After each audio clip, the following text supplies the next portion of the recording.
Salve, salve, ouvintes e ouvintes do podcast do lado esquerdo do muro. Estamos de volta mais uma semana. Eu, Marcos Lorenstein e João Iragaia. Fala aí, João, tudo na boa? Fala, Marquinhos. Tudo na boa. E você, cara? Como é que você tá? Tudo indo, tudo tranquilo. Tô vendo, a gente grava com vídeo, né? Eu tô vendo aí, João, tá de casaco, João? Esfriou, De hein? casaco. Tô de casaco com o Olha, aquecedor ligado, cara. porra, que isso, cara? Tô aqui de Né? blusa manga curta, sem aquecedor. Aqui tá tranquilo. Já ficou O frio por aquecedor aí? daqui a pouquinho eu vou desligar, né? O quarto que eu gravo, que é o mamado, né? Que é o quarto protegido, a gente não abre a janela, né? Durante o dia. Então, mesmo que faça sol, o sol não entra Vai aqui. ficar Então ele tá quente, sempre é. mais frio. Pois é, e aí. Enfim, mas tá frio, cara. Se eu saio agora lá fora, às vezes se eu vou ficar sentado lá fora, eu tenho que botar até cachecol. Tá nevando, João? Não, nevando aqui não neva, não. Não neva, mas, cara, semana que vem vai chegar uma onda de frio. Que falaram hoje no jornal. Hoje eu ouvi o jornal. É mesmo? Só vi que vai ter domingo. Ah, não, vai esfriar. Vai ter chuva no domingo, mas vai Né, esfriar, é domingo chove, verdade. não, presta É. atenção. Hoje a mínima é de 12, né? É. Domingo vai ser 11. E aí, Ó, segunda vai ser 8, terça vai ser 7. Isso aqui na minha casa, né? 7 graus de mínima, cara, é tenso demais. Tipo, ó. máxima de 14 na segunda, máxima de 16 na terça, né? Isso é complicado. Vai tomar um mate Mas quente, João. pode ser uma ideia, cara. Tem que Um ser de dia, matezinho, né? né? Se eu tomo isso de noite, eu não durmo. Mas de dia pode até ser. Isso. Pô, eu não durmo de Enfim. qualquer forma, então acho que se eu bebendo mate ou não, vai mudar não vai Ó, mudar a minha realidade. pra você aí, a mínima vai ser de 8. 8? É. É, tá Aqui bom. vai ser 7, aí vai ser 8. É que o vento aqui é tenso pra caralho. É, vamos ver. É isso, inverno chegando. Episódio 276 sendo gravado na quinta-feira, 21 de novembro, 10 da noite em ponto, começando a gravação desse nosso episódio. É isso, vamos passar para o nosso primeiro bloco, para tratarmos de algo que é ligado à guerra, mas não é sobre a guerra. É isso aí, gente. Esse bloco entrou de última hora na nossa pauta. É o bloco sobre o mandado de prisão emitido pelo Tribunal Internacional de Justiça, pela Corte Internacional de Justiça, contra o Benjamin Netanyahu, primeiro-ministro de Israel, contra Yoav Gallant, ex-ministro da Defesa, demitido recentemente, mas enfim, ele ficou no cargo aí até coisas 2, 3 semanas atrás, e também o líder do Hamas, Mohammad Deif. É isso aí. Esses três personagens, Mohammad Deif, né, cara? Enfim, Israel tem ele como morto, mas esses três personagens estão aí com mandados de prisão internacional e, pelo menos, não podem viajar, ou, quer dizer, podem viajar, né? Mas correm o risco de ser presos caso viajem para um dos 124 países que assinam o Estatuto de Roma. É isso, João. Um dia em que é muito triste, no caso, né, para a história de Israel. É a primeira vez que um primeiro-ministro do país tem um mandado de prisão. Desses termos, né, de questão aí na justiça internacional, a gente já teve primeiro-ministro preso. Um dia que coloca o Netanyahu no mesmo patamar que o Putin, não pode viajar. E a gente tem aí o Kanaf Tzion, o avião do primeiro-ministro que teve um custo de 171 milhões de dólares e agora não vai poder viajar por muito espaço. E aí, cara, quais foram as reações, como o mundo recebeu, como o país recebeu e o que a gente pode esperar nesse momento em que a diplomacia israelense sofre um baque enorme e o país, mais do que nunca, desde o início da guerra, está extremamente isolado? Pois é, Marquinhos, a gente separou esse tópico, né, em 3 pontos, né, que é a explicação do que significa, né, esse pedido de prisão, o que foi alegado, a segunda, enfim, o que significa para o Netanyahu, por exemplo, e para Israel, e depois como foi a recepção mundial sobre isso, tá? Então vamos começar explicando o que é isso, o que significa esse pedido de prisão, tá? Primeiro de tudo, é importante a gente deixar isso claro. Ainda não houve condenação, tá? É uma prisão cautelar, mas ainda não foi julgado, não é que não foi condenado, não é que eles foram absolvidos também. O Netanyahu, o Gallant ainda não foram julgados.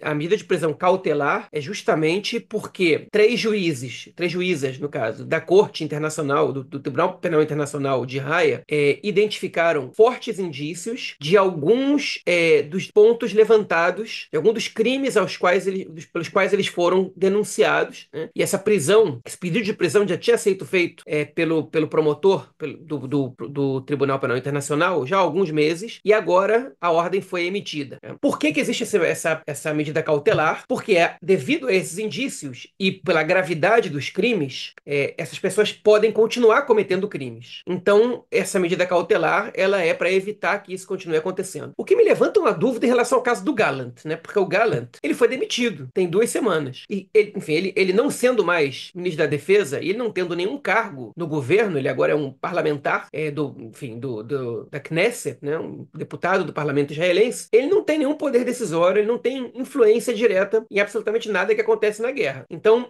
uma prisão retroativa, nesse caso, como ela deveria, a meu ver, eu não sou especialista em direito, inclusive se eu estiver falando besteira ou se tiver algum argumento que eu não pesquei, peço que algum ouvinte mais ligado e mais conhecedor do assunto me corrija, mas eu não entendo a medida cautelar no caso do Gallant, porque, enfim, ele não tem como causar nenhum mal agora, que ele já não tem nenhum poder, né, nesse governo. Em relação ao Netanyahu, ela é compreensível, porque ele continua sendo o primeiro-ministro do Estado e não houve cessar-fogo, né? Então, as tropas israelenses estão lá em Gaza ainda, e à medida, né, os casos, as denúncias, na verdade, elas não se referem só a Gaza, elas também se referem à Cisjordânia. O Líbano não entrou, não há nenhuma acusação formal a Israel por crimes de guerra, devido ao que acontece no Líbano atualmente. Então, essa questão ainda não está, ainda não entrou no radar, não sei se vai entrar algum dia, não sei se alguém vai levantar uma acusação no que acontece no Líbano, mas basicamente o que acontece principalmente em Gaza, mas também na Cisjordânia. Quais foram as acusações aceitas pelo Tribunal Penal Internacional? O Tribunal Penal Internacional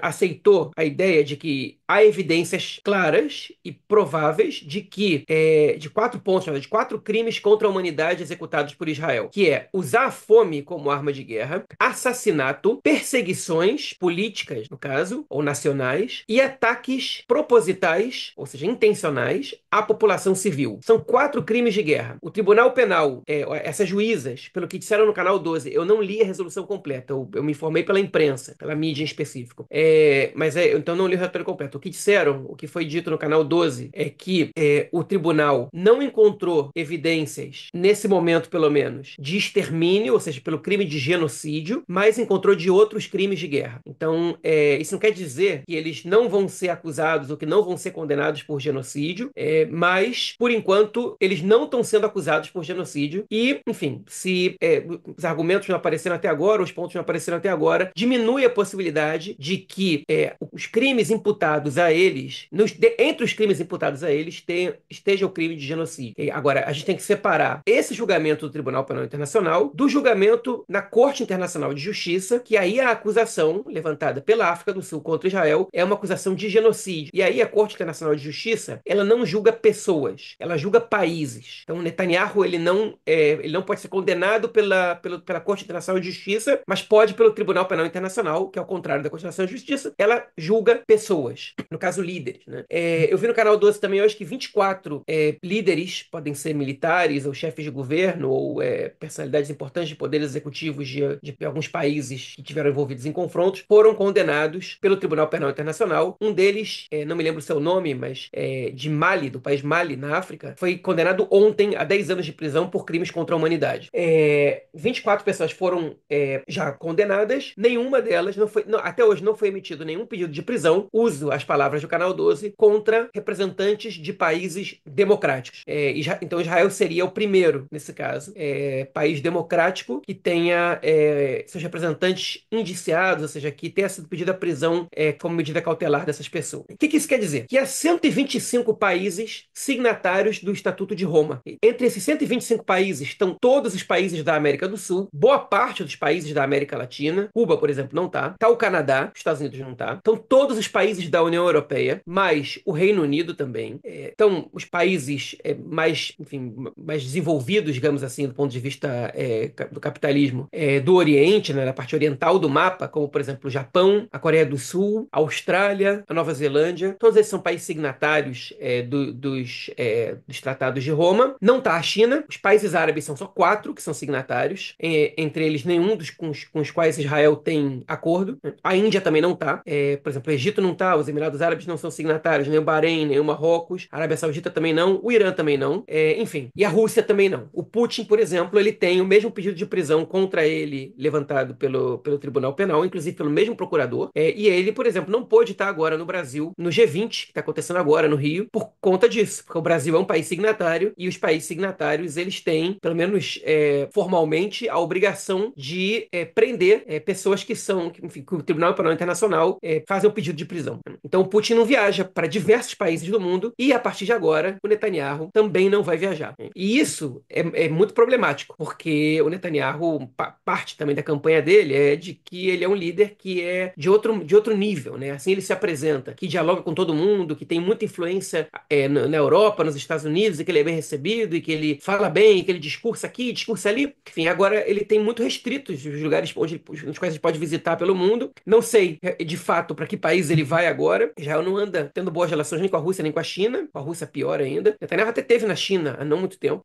Enfim, e para ele ir para os Estados Unidos, o seu avião, que o Marquinhos comentou, que na Sion, que aliás não precisa ser usado só por ele, tá? Ele pode ser usado pelo governo, ele pode ser usado pelo ministro do exterior, ele pode ser usado, enfim, por quem fizer o pedido e esse governo aceitar. Mas enfim, o voo do Netanyahu por avião fretado para os Estados Unidos, ele atravessa o espaço aéreo de diversos países europeus. E hoje, por exemplo, alguns países europeus já declararam que vão respeitar a ordem do Tribunal Penal Internacional. Entre eles, a Itália. A Itália foi um comentário ainda mais forte, que eles disseram que se o Netanyahu pisar em solo italiano, infelizmente eles vão ter que prendê-lo, né? Agora, outros países disseram, a gente tem que respeitar a adesão ao Tribunal Penal Internacional. Esse foi o caso da França, da Espanha, da Irlanda, países que se manifestaram abertamente, da Holanda, e o Netanyahu, enfim, ele teria que passar pelo espaço aéreo desses países. E esses países podem não autorizar o voo do Netanyahu ou advertir que se um avião, enfim, com a pessoa do Netanyahu ocupar o seu espaço aéreo, ele vai ser obrigado a aterrissar e ele pode ser preso. Existe uma possibilidade dele viajar para os Estados Unidos sem passar pelo espaço aéreo desses países? Eu não sei. Hoje, no canal 12, isso foi apresentado como um problema para que o Netanyahu chegue aos Estados Unidos, que é, enfim, o que mais lhe importa, né? Os Estados Unidos, enfim, já vou entrar nesse debate, criticaram a decisão do Tribunal Penal Internacional. O governo Biden, que ainda não deixou o poder, né, criticou a decisão, e o governo Trump também. Inclusive, o assessor do Trump para assuntos internacionais, o Michael Waltz, ele disse que podem esperar que em janeiro vai ter uma resposta dura dos Estados Unidos ao Tribunal Penal Internacional por conta dessa decisão. Qual vai ser essa resposta, eu não sei. Israel também já começou a se mexer, né? O Netanyahu fez um discurso e disse que comparou esse caso ao caso Dreyfus, né, que para quem não sabe é uma condenação sem provas do capitão Alfred Dreyfus, que era um oficial judeu francês que tinha chegado à mais alta patente do exército francês no fim do século XIX, e ele foi condenado absolutamente sem provas por ser judeu, né? O judeu era, por natureza, o inimigo da pátria naquele momento. Foi descoberta essa fraude depois, e mesmo depois de descoberta essa fraude, o Dreyfus foi libertado, mas ele continuou sendo achincalhado e xingado nas ruas. Enfim, era um espião que tinha espionado a favor da Alemanha, tinha sido outra pessoa, um oficial D, que no caso não era o Dreyfus. E esse julgamento, ele é um julgamento muito importante por desencadear dos processos, né, da história francesa, e também para a história judaica e para a história do movimento sionista. Porque o jornalista que cobria aquele caso, naquele momento, era o Theodor Herzl, que foi quem escreveu o livro O Estado Judeu e depois convocou os congressos sionistas, os primeiros 5 congressos, depois ele faleceu, e os outros congressos foram tocados por outras pessoas, depois da morte do Herzl pelo Sokolov, que era o seu herdeiro político naquele momento, e depois por outras pessoas a partir de então. E esse evento, ele meio que abriu os olhos do Herzl que os judeus eles seriam estrangeiros mesmo após o advento da cidadania. Essa foi a conclusão que o Herzl chegou ao presenciar, cobrir o caso Dreyfus tão de perto. O Netanyahu usou esse caso, ele chamou o caso de antissemita, uma acusação de antissemita, ironizou o fato do tribunal ter condenado ele, o Gallant e o Deif, e o cadáver do Deif, assim ele falou, como um tom de ironia. Olha só, eles condenam a mim, o Gallant e o morto do Hamas. A questão é que ele não comentou que, enfim, os 3 condenados do Hamas, os 3 que o procurador tinha pedido a prisão deles, como medida cautelar, junto do Netanyahu e do Gallant, Israel matou. Tanto o Deif, quanto o Ismail Haniyeh, quanto o Yahya Sinwar, que foi morto há pouco tempo pelo exército israelense na faixa de Gaza. Só que o Deif, a gente não tem o corpo dele, ele ainda não foi encontrado por Israel, não foi mostrado. O Hamas não confirmou nem negou a morte dele, e como o Hamas não confirmou a morte, o tribunal de Haia considera que se ele estiver vivo, ele também tem pedido de prisão decretada. E o Netanyahu ironizou isso, chamou de antissemita, comparou com o caso Dreyfus, disse que era um absurdo que os criminosos verdadeiros eram o Hamas, que Israel estava sendo condenado por se defender, e enfim, e foi por aí o discurso dele. Foi um botabaltismo muito grande, porque também se lembrou de pessoas de outros chefes de Estado que nunca tinham tinham sido condenados, né? Enfim, e por aí vai, né?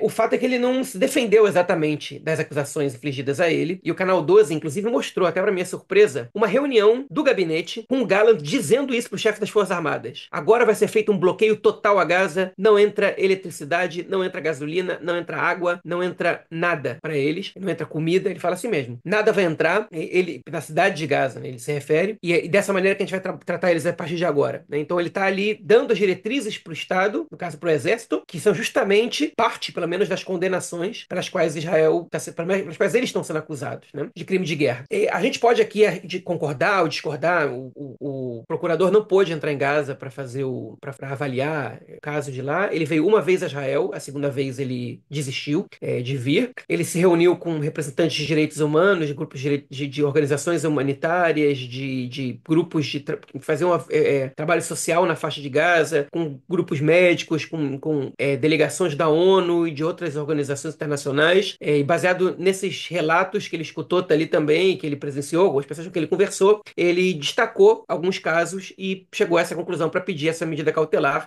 indiciar o Netanyahu e o Gallant. Enfim, esse pedido protocolar ele foi aceito agora pelo Tribunal Penal Internacional. Bom, em relação a Israel, né, o que significa para o Netanyahu é que ele pode ser preso caso ele entre em qualquer um desses 125 países. Em relação a Israel, essa é uma notícia ruim. As pessoas podem achar que os crimes de guerra foram efetivamente cometidos. Eu acho que alguns deles são impossíveis de você negar que foram, né? Por exemplo, a questão de você usar a fome como arma de guerra, enfim, tanto o Gallant como o Netanyahu são réus confessos nisso, e outros ministros também. Eu acho que a questão de você perseguir líderes nacionais, né, também é muito flagrante, né, essa questão da perseguição. A questão dos assassinatos também, embora você possa discutir se são assassinatos legítimos ou não aos membros do Hamas, se são pessoas que estão envolvidas na guerra, ainda que, por exemplo, o Haniyeh, ainda que Israel não tenha assumido esse assassinato, naquele momento ele era um líder do Hamas, mas ele não estava envolvido no 7 de outubro, né? Então você tem que provar que ele estava envolvido com a guerra. Acho que no caso do Haniyeh nem é tão difícil provar, mas outros representantes do Hamas que foram mortos em outros lugares, como na Cisjordânia, por exemplo, acho que ficou um pouco complicado isso. E entre as acusações também estão metido no meio disso a violência dos colonos, se o Estado está fazendo o suficiente para evitar que isso aconteça e etc. E a acusação que é mais difícil para Israel aceitar é a de que Israel tenha atacado a população civil de Gaza de maneira intencional. Até porque Israel sempre alega, e isso foi desde o início, que as mortes de civis estão na conta do Hamas, que os usam como escudo humano e que se o Hamas lutasse como um exército normal, trajando farda militar e não se metendo entre lugares civis e propondo uma guerrilha em lugares diferentes, a população civil de Gaza não ia morrer, mas o Hamas fez justamente o contrário, justamente para mobilizar a opinião pública contra Israel. Essa parte Israel não aceita e o tribunal achou evidências de que isso também foi cometido, que Israel também matou a população civil de maneira intencional. E essa parte que é mais nebulosa aí. A gente não viu exatamente os argumentos, as evidências dadas. É evidente que houve morte de pessoas de maneira intencional. A questão é se isso foi uma prática indiscriminada do exército ou se foi, por exemplo, ordens de pequenos oficiais que acabaram resultando nessas mortes. O que inegavelmente aconteceu foi o caso de que vários civis foram mortos a contrapeso de terroristas. E a gente pode debater se isso é legítimo ou se isso configura um crime de guerra. Eu já disse isso aqui em outra edição do podcast, vou repetir agora, é que no mundo onde isso é razoável nas leis de guerra,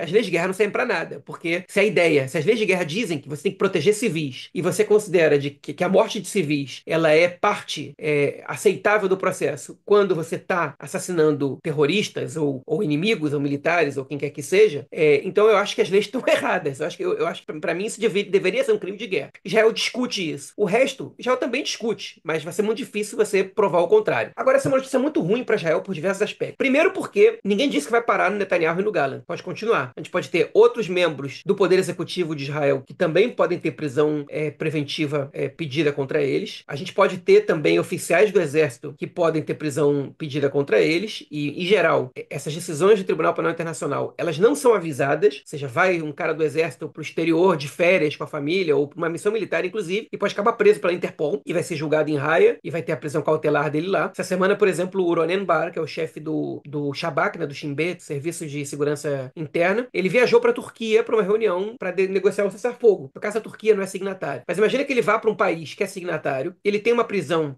pedida contra ele e ele vai fazer uma reunião para o cessar-fogo e vai ser preso. Eu não estou dizendo que por isso ele não tem que ser, nem que ele tem que ser, né, que ele tem que ter prisão, assim, tem que ser pedida prisão contra ele. Eu estou dizendo que isso pode prejudicar muita gente em Israel. Por exemplo, o chefe do Shin Bet é um alvo razoável, que pode virar vítima nisso perfeitamente.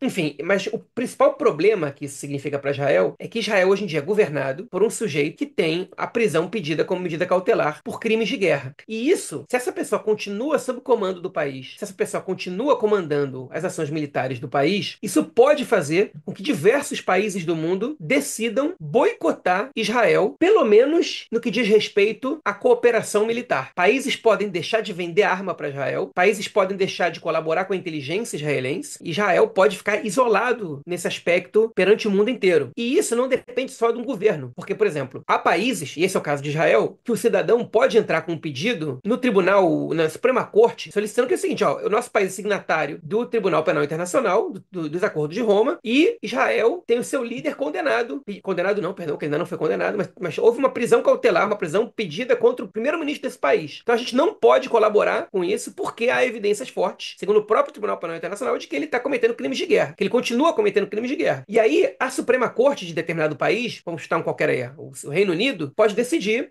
que o governo não pode colaborar militarmente com Israel, porque estaria colaborando com um país que está cometendo crimes de guerra, e segundo o próprio Tribunal Penal Internacional, então proíbe o governo de tomar uma medida dessas. Isso é muito grave para Israel, é muito grave para o futuro do país. Então isso pode acontecer de diversas maneiras. Podem ter chefes do executivo que vão decidir isso, pode ter parlamentos pressionando o governo, e pode ter a justiça decidindo por isso, e fora a opinião pública, porque no momento que Netanyahu e o Gallant têm a prisão pedida pelo Tribunal Penal Internacional, a opinião pública no mundo inteiro, contrária a Israel, contrária à participação de Israel na guerra, ela vai se fortalecer. E para terminar, tudo que eu tenho para falar sobre isso, que agora realmente eu vou parar, uma das coisas que são muito relevantes é que Israel, como a gente comentou, pelo menos como foi dito pelo Canal 12, é um país democrático. Internamente, Israel tem instituições democráticas, a gente pode até debater, eu acho que se a gente coloca a ocupação no balaio, é muito difícil você defender Israel como país democrático, mas se a gente exclui a ocupação, se é que é possível fazer isso, Israel tem instituições internamente, enfim, muito comuns em outras democracias liberais, nos rankings feitos por organizações como a revista The Economist ou outros por aí. Israel é tido como uma democracia às vezes com falhas, mas sempre pontuar, enfim, com uma pontuação relativamente alta, muitas vezes, quase todas as vezes na frente do Brasil, por exemplo. E Israel, que caracteriza países democráticos, pelo menos do ponto de vista liberal, é você ter um judiciário independente. E um dos argumentos de Israel é que o judiciário do país, ele investigaria se há crimes de guerra ou não e puniria pessoas que cometessem crimes de guerra. E aí a gente tem um problema muito grande. Primeiro porque o judiciário israelense, ele dificilmente condena alguém no país por crimes de guerra, exceto por crimes contra a humanidade, exceto que se forem oficiais de baixa patente. Segundo, porque nenhuma decisão do governo é tomada sem que isso passe pelo crivo da conselheira jurídica do governo. A mesma, que a gente vai falar sobre ela bastante daqui a pouco, que o governo está atacando ela sem parar, mas no que diz respeito à guerra, e na verdade no que diz respeito à maioria das questões, ela coopera e trabalha muito bem junto com o governo. Ela assessora o governo a legalizar as ações que ele está cometendo, né? Isso tanto na guerra como fora da guerra. A transformar essas ações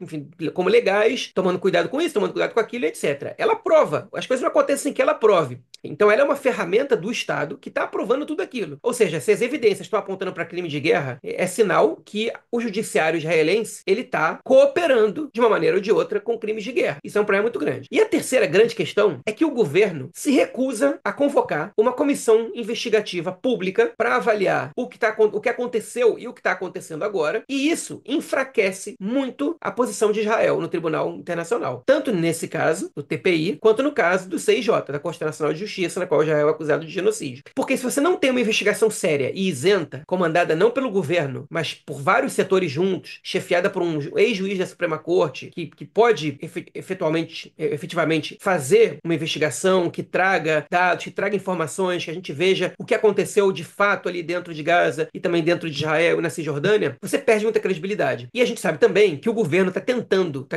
evitando que essa comissão seja formada há um ano. Se no início era razoável você pensar, bom, agora não vai ser convocado porque está no meio da guerra e isso vai prejudicar os esforços, que de repente, se o soldado pensa que ele está sendo investigado, que o comandante dele está sendo investigado, como é que ele vai obedecer a ordem do comandante? Se de repente o comandante dele começa a ser acusado de um monte de coisa. Se naquele momento isso aparentava ser razoável, agora isso não é, porque já passou muito tempo do conflito em Gaza, porque o próprio exército já disse que já acabou o que tinha que fazer ali, e é urgente que se crie essa comissão. E Israel alega que precisa dessa comissão não para evitar crimes de guerra em Gaza, mas para que não aconteça um outro 7 de outubro, principalmente, para ver quem também errou e para que essas pessoas possam pagar pelo que fizeram. Exatamente por isso que o Netanyahu não quer que essa comissão seja formada, porque isso invariavelmente vai recair sobre os seus ombros, não só dele, sobre muitos militares, sobre muita gente dos serviços de segurança, sobre outros políticos, mas sobre ele também. Então, agora, enquanto não tem uma comissão isenta que está investigando o que aconteceu e o que acontece, Israel perde força, e o fato de ser um país democrático não significa absolutamente nada. O fato de se ter um judiciário independente não serve de nada se o judiciário está impedido de trabalhar. Não só o judiciário, né? Como os setores da sociedade civil também podem ter interesse em saber isso. Eu, pessoalmente, acho que essa comissão de inquérito, ela não se concentraria em buscar crimes de guerra na faixa de Gaza. E ela dificilmente condenaria oficiais da alta patente e políticos importantes de Israel por crimes contra a humanidade. Dificilmente, eu digo, quase impossível que isso acontecesse. Mas, perante os olhos dos tribunais de Haia, isso significaria alguma coisa, porque estamos trabalhando, estamos investigando. Isso dá tempo, isso dá credibilidade, e isso dá algum respaldo, especialmente se as pessoas envolvidas nessa comissão forem pessoas sérias,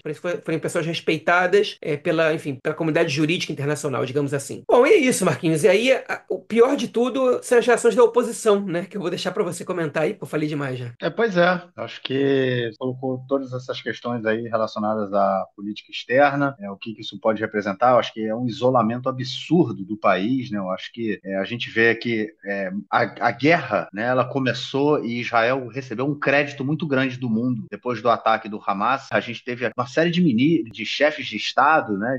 O Biden veio aqui, o primeiro-ministro da Itália, se eu não me engano, veio aqui, o Macron veio aqui, da Inglaterra veio aqui, veio uma galera visitar e falou: ó, estamos dando apoio a vocês aí depois de tudo que aconteceu. E como o governo jogou tudo isso no lixo, né? Todo esse apoio internacional, esse crédito internacional que o país recebeu logo após o ataque do 7 de outubro. Então, mostra que, mais uma vez, o fato do país não ter nenhuma estratégia na guerra, o fato de você não ter um endgame, o que você quer, quando é que isso vai acabar, e você colocou exatamente essa questão das Forças Armadas já terem dito que por eles já podiam sair, já acabou, a gente agora vamos partir para um acordo para a gente trazer de volta os reféns e tudo mais, e o Netanyahu não tem esse interesse. A gente vem comentando disso no último período e vai comentar disso também mais para frente nesse episódio ainda, e isso tudo é reflexo, né? Isso tudo que acontece hoje,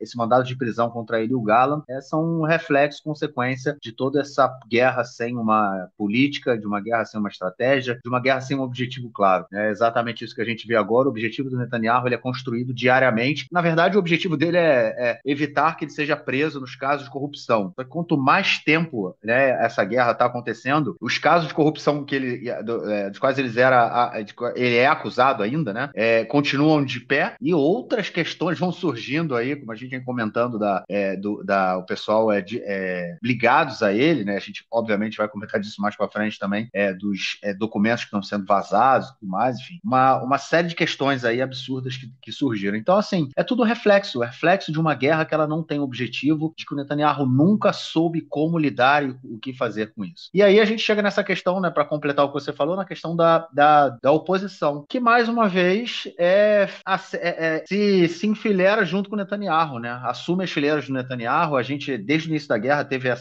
foi criado aquele lema, né? Beyachad Nenatzer, né? Juntos venceremos. O que é uma mentira absurda, né? Porque a gente vê o governo passando o carro, passando o rodo em tudo que eles querem, toda a agenda política deles. Eles estão, apesar da oposição ser contra, né? Eles vão fazendo o que eles querem, e a oposição, quando o governo precisa, a oposição vai lá e se alinha, né? Então, assim, todos os líderes da oposição, Yair Lapid, o Yair Golan também, que é do partido da esquerda, né? Sionista, dos democratas, que é a junção do partido Meretz com o partido Avodá, e o Benny Gantz denunciaram, né, essa decisão da Corte do Tribunal Penal Internacional, falando que é um absurdo e tudo mais, que Israel tem o direito de se defender. Mas óbvio que Israel tem o direito de se defender, né? Qualquer país tem o direito de se defender, principalmente depois do ataque terrorista que aconteceu no dia 7 de outubro. Mas será que vocês não levam em consideração o que está acontecendo em Gaza? Vocês não questionam o que está acontecendo em Gaza? O que o que será que é tudo uma grande mentira, o que o mundo inteiro está vendo o que está acontecendo? A gente nem comentou também da postura do banana do presidente Herzog, né, cara? Que, enfim, acorda, ele de vez em quando acorda, né? O cara vive com cara de sono, de vez em quando ele acorda, fala alguma coisa e volta para dormir. Mas ele também não fala nada de útil, nada de interessante, ele é mais um que se enfileira com o governo. Então a gente vê uma oposição extremamente acuada, uma oposição que ela tem medo de ser taxada de anti-Israel, né? Porque tem muito essa questão, né? Quem não se enfileira e quem não assume o que o governo está fazendo como a verdade, como correto e tudo mais, é tido como é tido como traidor, né? Enfim, eu já fui chamado disso 480 mil vezes, acredito que o João também, né? Então, assim, é isso, né? Nós somos anti-Israel porque a gente é contra os crimes que estão sendo cometidos na faixa de Gaza, na Cisjordânia e onde quer que isso esteja acontecendo. Então, assim, quem questiona esse consenso, né?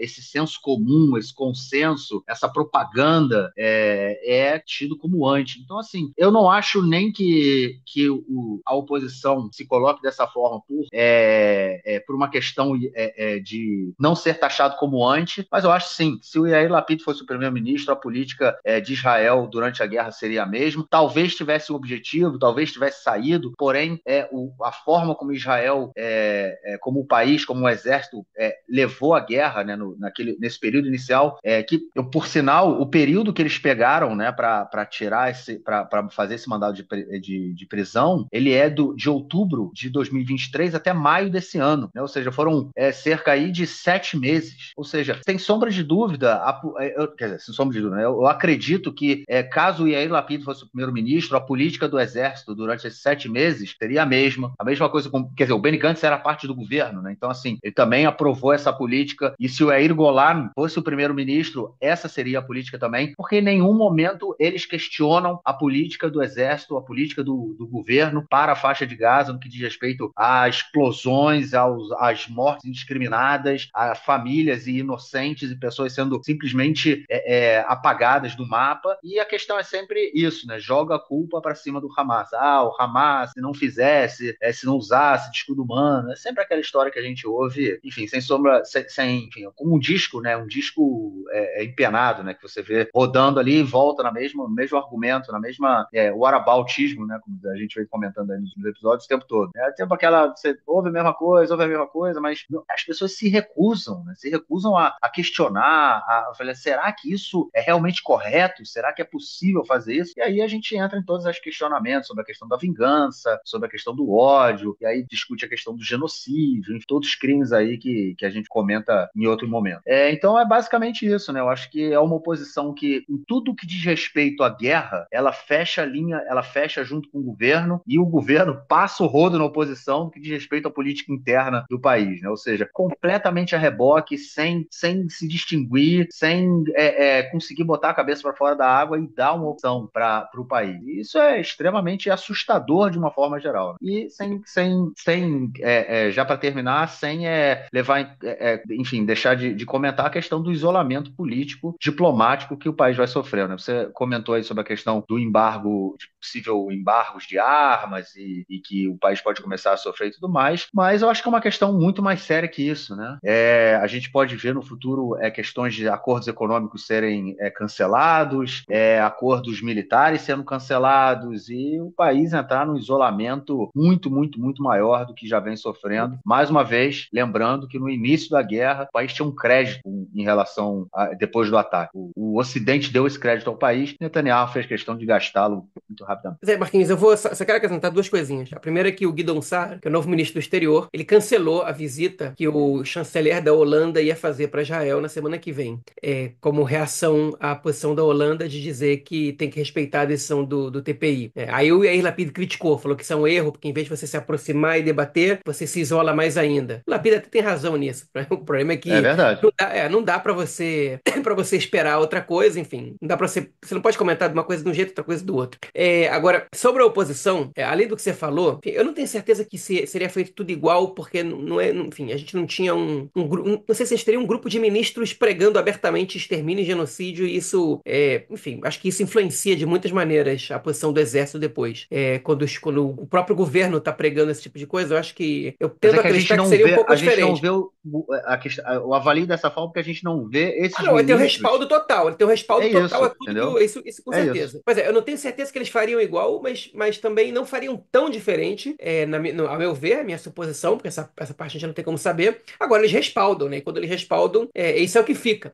Agora, o que também me impressiona não é só, enfim, a falta de percepção deles de que o fato do Hamas ter feito crimes horrendos, bárbaros, não quer dizer que Israel não possa ter cometido crimes de guerra. Uma coisa é o direito de Israel se defender, e outra coisa é a maneira como Israel vai se defender. Agora, me impressiona também a estupidez estratégica das declarações que eles deram. Porque, por exemplo, talvez o Benny Gantz não pudesse escrever uma coisa assim, mas o Yair Golan certamente poderia escrever. Isso exatamente nessa linha que você falou. Israel tinha um crédito internacional e um direito de defesa, e o governo incompetente e radical transformou isso numa desvantagem, e agora a gente é considerado para internacional e é acusado por crimes de guerra. Ele não precisava nem apoiar a adesão do tribunal, ele poderia até criticar a adesão do tribunal. Bastaria que ele dissesse: olha o que o governo Netanyahu fez com a gente. E isso é um negócio impressionante que eles não são capazes de fazer. Isso é estratégico, eu não tô falando, isso não é moral, não tô criticando eles do ponto de vista moral. A crítica moral ficou para a fala anterior. Nesse momento, agora, a minha crítica é a estupidez da oposição. Lapid podia ter dito isso, o Yair Golan podia ter dito isso, e até o Lieberman podia ter dito isso, né? E aí o Golan fez um comentário absurdo desses, né,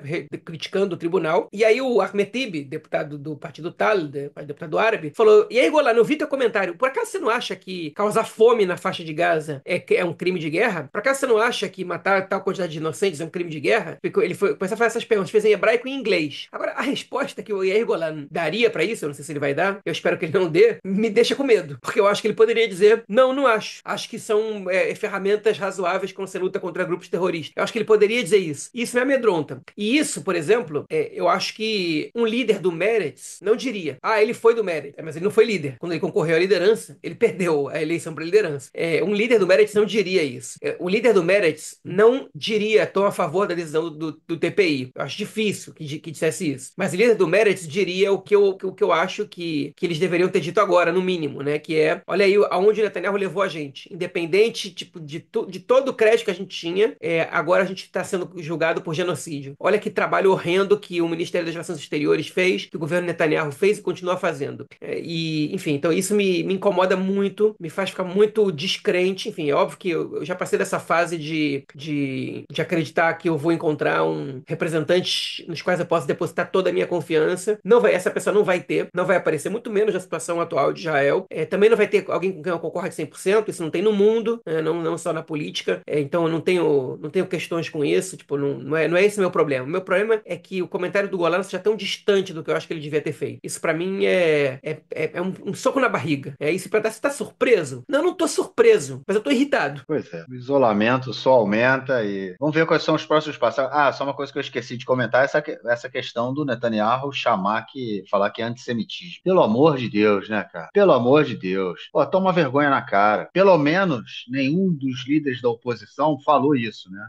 Levou para esse lado. Mas é de uma falta de vergonha que assim, é um absurdo, cara. É um absurdo. Depois, assim, ele banaliza tanto a questão do antissemitismo para poder simplesmente não ser culpabilizado por todos esses crimes que ele está cometendo, e no momento em que realmente a gente tiver casos seríssimos de antissemitismo, enfim, vai virar banana. É isso. Só para não ser totalmente injusto, apesar de que ela não é líder de nenhum partido, a Naama Lanzini escreveu, que tô vendo agora no Twitter, ela não viu, na verdade, ela compartilhou, ela não escreveu, ela compartilhou um comentário de um jornalista do Canal 13 que diz exatamente o que eu acho que um líder de um partido de oposição poderia ter escrito frente a essa situação. E agora eu tô vendo o que ela escreveu, deixa eu ver. Ela não fala em crimes de guerra, né? Ela fala que foi um fracasso do Netanyahu. Isso. Falou que isso não precisava ter acontecido, que uma comissão de inquérito podia ter sido estabelecida e teria evitado isso. Eu não sei se teria evitado, mas certamente teria ajudado. Que se a guerra fosse terminado mais cedo, isso também podia ter acontecido. Ela faz um comentário bem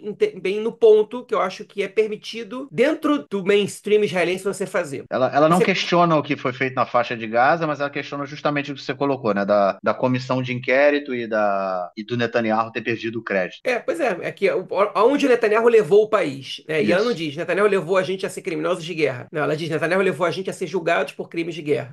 É, Então ela não diz se ela concorda sim. com a acusação ou não, que algumas pessoas podem achar, é covarde isso, porque ela está se escondendo. Eu acho que não é covarde.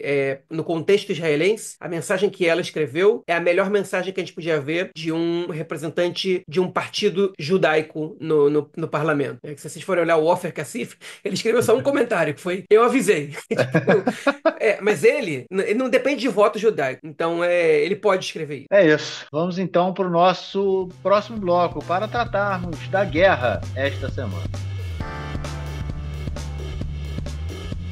Bom, gente, vamos começar pelo norte, Líbano. É isso aí. Semana quentíssima, semanas de mísseis balísticos caindo aqui no centro do país. Inclusive, teve uma queda de um míssil balístico em Ramat Gan, não foi interceptado. Ramat Gan a gente já falou disso, né? Aqui as cidades, bairros são coisas bem pequenas. Então, se você falar Ramat Gan, você atravessa uma avenida Ayalon, que é aquela, não é uma avenida, né? Uma autoestrada, sei lá, que corta o país inteiro e é sempre que há manifestações, as pessoas tentam fechar essa estrada. Ela não corta o país inteiro, ela corta a parte central do país. E aí, enfim, você está de um lado da Ayalon, você está em Tel Aviv, você está do outro lado da Ayalon, você está em Ramat Gan. Mais ou menos assim. Então, enfim, só para ficar fácil de entender. Então, mas se a gente for pensar aí em termos de Brasil, é tudo a mesma coisa, seria um bairro dentro do Rio de Janeiro, né? Copacabana e Ipanema, Tijuca e Estácio, essas coisas assim, tudo juntinho ali, né? Então caiu um míssil balístico bem ali em Ramat Gan, centrão do país. A gente teve vários ataques vindo do Líbano, vários mísseis caindo na região norte, inclusive também, hoje uma pessoa morreu na cidade de Naaria, de estilhaços de mísseis lançados pelo Hezbollah. Uma semana bem quente, apesar de continuarmos ouvindo as pessoas falarem muito em cessar fogo. Inclusive, o enviado especial dos Estados Unidos para a questão aí do Oriente Médio chegou no Líbano, chegou aqui em Israel, está falando que as coisas estão se aproximando. Hezbollah fala de um lado, que não, Israel fala que está indo e tudo mais, mas o que a gente viu até o dia de ontem, pelo menos, é que o Hezbollah, hoje, na verdade, é que o Hezbollah disse que não aceitaria um acordo de cessar-fogo que não garantisse a soberania do Líbano, ou seja, que Israel pudesse atuar em território libanês quando achasse que o Hezbollah estaria se aproximando do seu território. E aí, João, vai ter esse cessar-fogo ou é mais uma história de boi para boi dormir, cara? Aparentemente a gente está relativamente próximo de cessar fogo, né? A gente teve, você comentou o caso de Ramat Gan, em Naharia, na última semana foram 4 mortos. Naharia é a cidade costeira mais ao norte de Israel. Inclusive hoje teve um morto por um foguete direto que atingiu,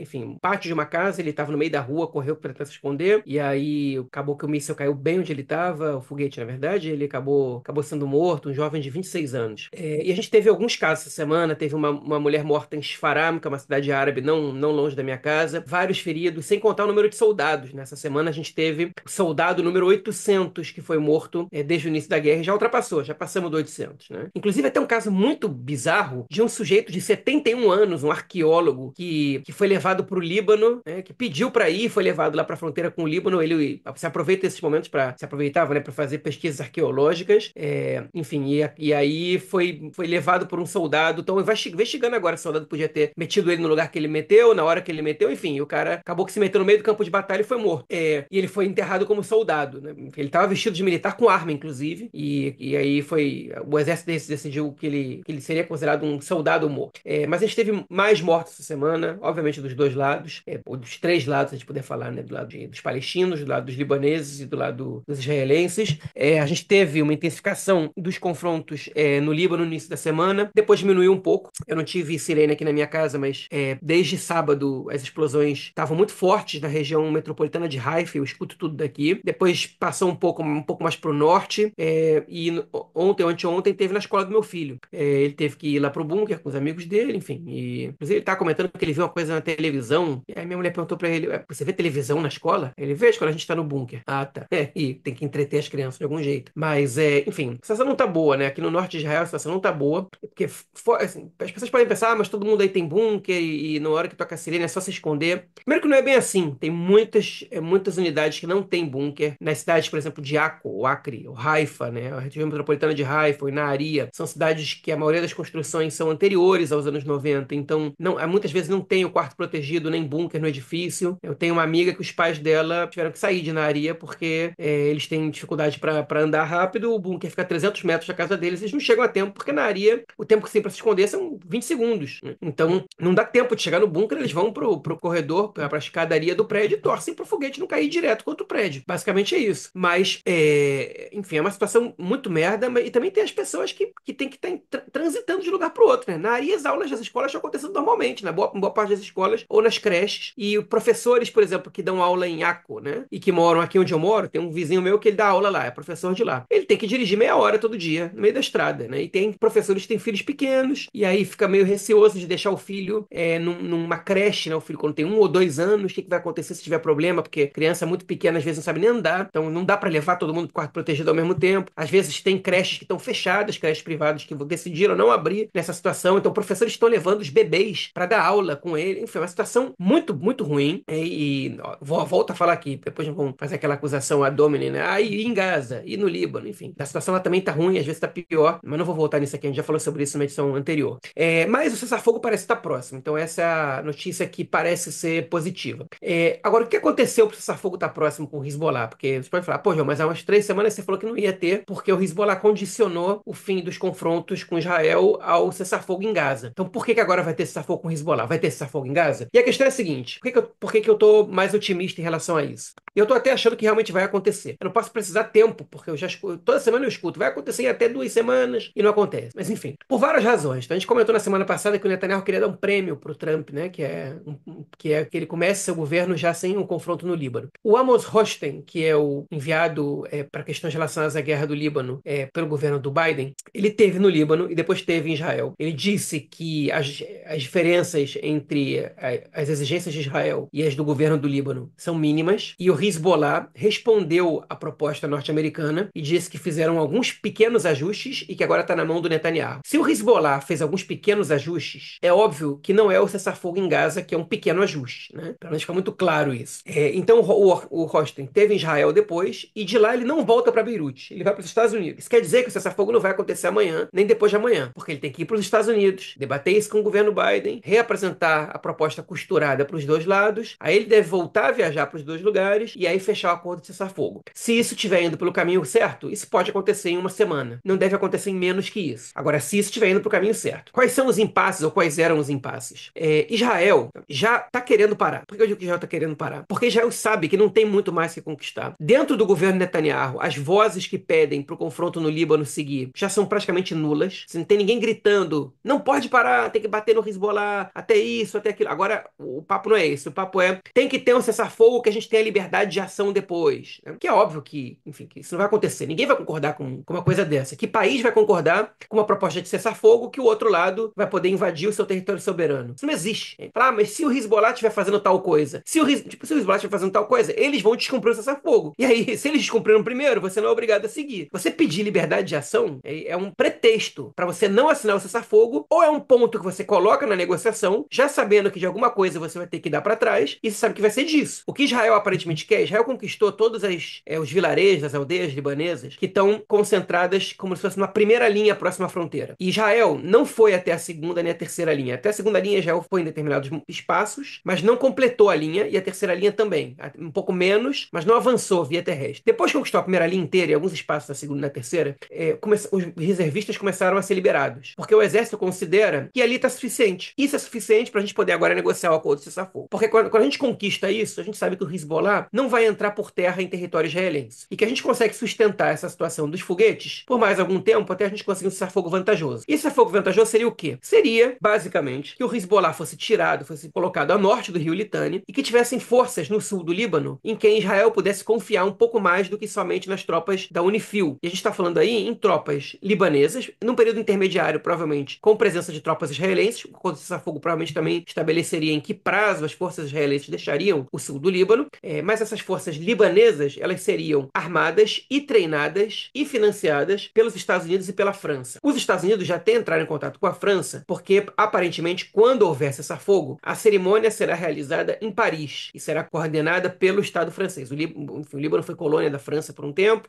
existe uma relação próxima entre a França e o Líbano até hoje, as elites libanesas falam francês, enfim, tem toda essa questão até os dias de hoje, e a França quer ser um personagem importante, pelo menos simbolicamente, nesse cessar-fogo, quer ter um papel nisso, até também para fortalecer a sua posição como um ator internacional. Então a gente não está muito longe de ver isso acontecer. Agora, por que o Hezbollah então abriu mão de Gaza? Qual é o interesse do Hezbollah nisso? Cada tempo que passa e que o Hezbollah recebe mais golpes, quando o Hezbollah percebe que o exército francês, o exército americano estão começando a armar o exército do Líbano, que o exército do Líbano vai se fortalecer, quanto mais o tempo passa e essa situação ela se consolida, ela passa a ser parte do entendimento do fim desse confronto, o Hezbollah tem com que se preocupar, porque eles podem vir a deixar de ser a principal força do Líbano. Talvez já não sejam hoje, que não impede que eles voltem a ser dentro de alguns meses. Mas isso preocupa o Hezbollah, porque daí para frente, se o exército libanês entender que eles têm como desarmar o Hezbollah e expulsar do Estado essa ameaça, de repente o Hezbollah pode deixar de ser uma força com qual o governo libanês dialoga. Tudo isso são hipóteses, nada disso é verdade. Mas, de repente, nessa situação que a gente está vendo agora, o Hezbollah se enfraquece. E nisso,